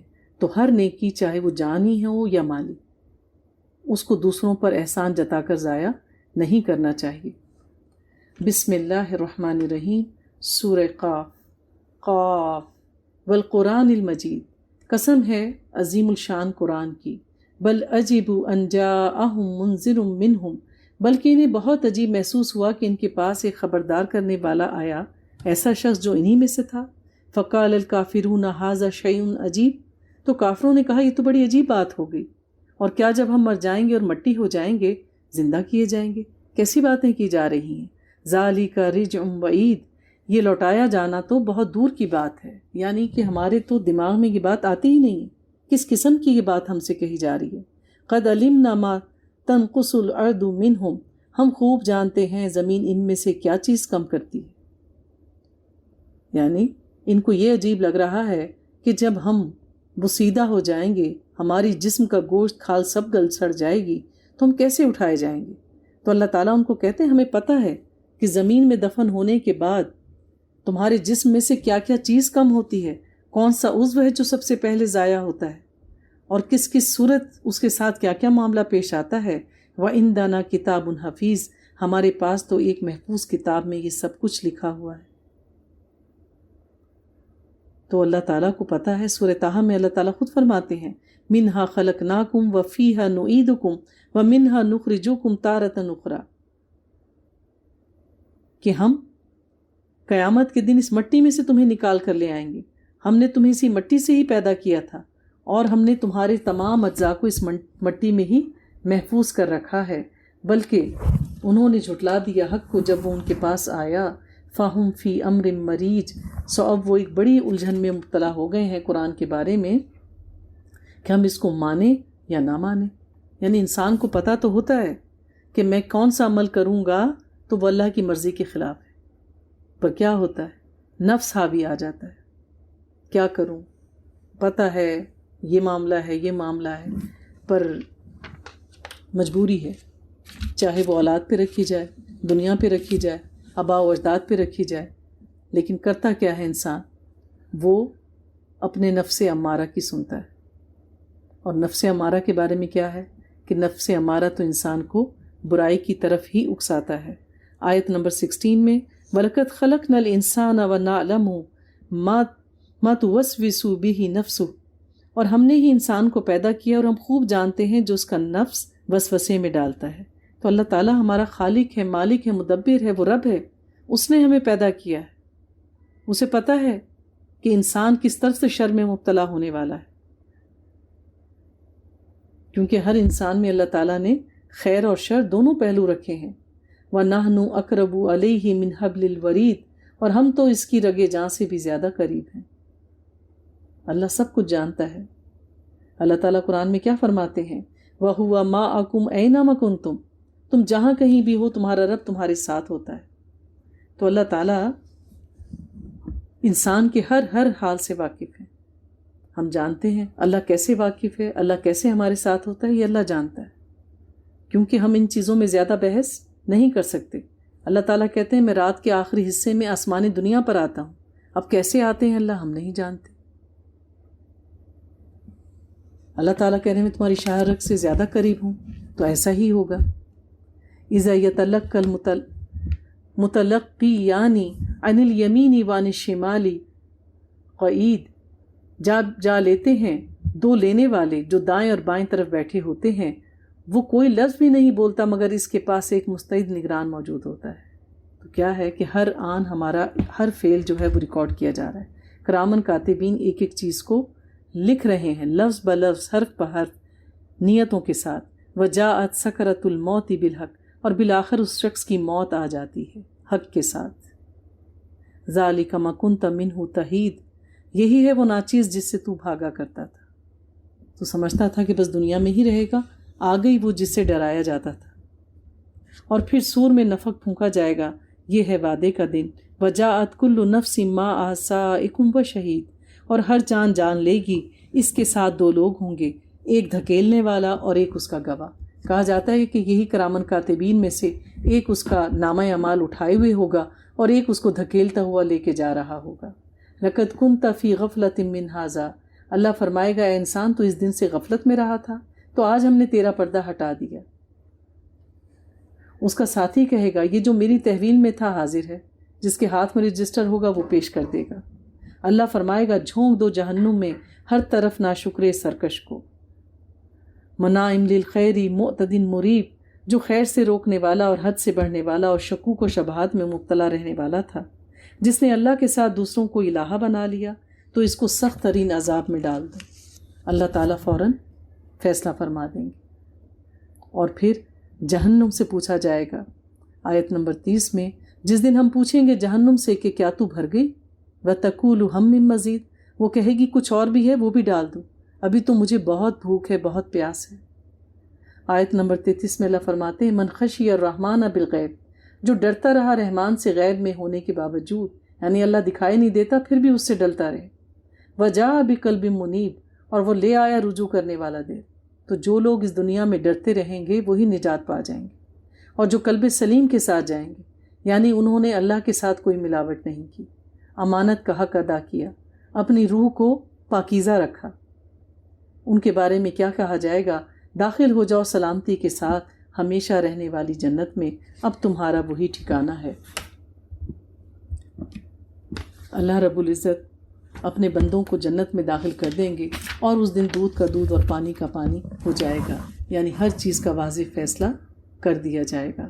سورۃ الزاریات، والزاریات ذروا، قسم ہے ان ہواؤں کی جو بکھیرنے والی ہیں جیسے کہ بکھیرا جاتا ہے۔ آپ دیکھیے آندھی کے جھکڑ چڑھے، ہوا چلے، چیزوں کو ادھر ادھر لے جاتی ہیں۔ بعض چیزیں ایسی ہوتی ہیں جو ہمیں نگاہوں سے نظر نہیں آتی، جیسے ہم درختوں کے بیج دیکھتے ہیں، پالنز ہوتے ہیں جو ہوا کی وجہ سے ادھر ادھر چلے جاتے ہیں۔ فالحاملات وقرا، پھر بوجھ اٹھا کر لانے والی، کون سا بوجھ اٹھا کر لاتی ہیں ہوائیں؟ ہوائیں چلتی ہیں تو بحری جہاز چلتے ہیں، چیزوں کی موومنٹ ہوتی، ہوائیں چلتی ہیں تو پانی بھرے بادل ایک جگہ سے دوسری جگہ جاتے ہیں۔ فالجاریات یسرا، پھر نرمی سے چلنے والی، پھر ٹھنڈی ٹھنڈی ہوائیں چلتی ہیں، اور نباتات، حیوانات اور باقی لوگوں کے لیے وہ فرحت بخش ہوتی ہیں۔ فالمقسمات امرا، پھر اللہ کے امر کو تقسیم کرنے والی، پھر یہی ہوائیں ہیں جو اللہ کے حکم کو بجا لاتی ہیں، بادلوں کو ایک جگہ سے دوسری جگہ لے کے جاتی ہیں، جس بادل کو جہاں پہنچانا ہو وہاں پہنچاتی ہیں، پھر ایک اندازے کے مطابق پانی برستا ہے، کہیں کم کہیں زیادہ، بادل کہیں بنتا ہے، بارش کہیں برستی ہے۔ انما توعدون لصادق وان الدین لواقع، اور جو تم سے وعدہ کیا جا رہا ہے وہ یقیناً سچ ہے، اور جزا اور سزا کا دن تو ضرور واقع ہو کے رہے گا۔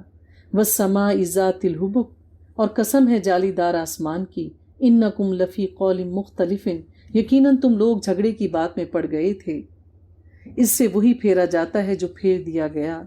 قتل الخراسون، ہلاک ہو جائیں گے یہ اٹکلیں دوڑانے والے، جو اپنے ہی دماغ کو لڑا لڑا کے باتیں کرتے رہتے ہیں اور حقیقت پر غور نہیں کرتے، وہ اپنی غفلت میں پڑے ہوئے ہیں۔ اللہ تعالیٰ فرماتے ہیں آیت نمبر 24، هل اتاک حدیث ضیف ابراہیم المکرمین، کیا آپ کے پاس ابراہیم کے معزز مہمانوں کی خبر پہنچی ہے؟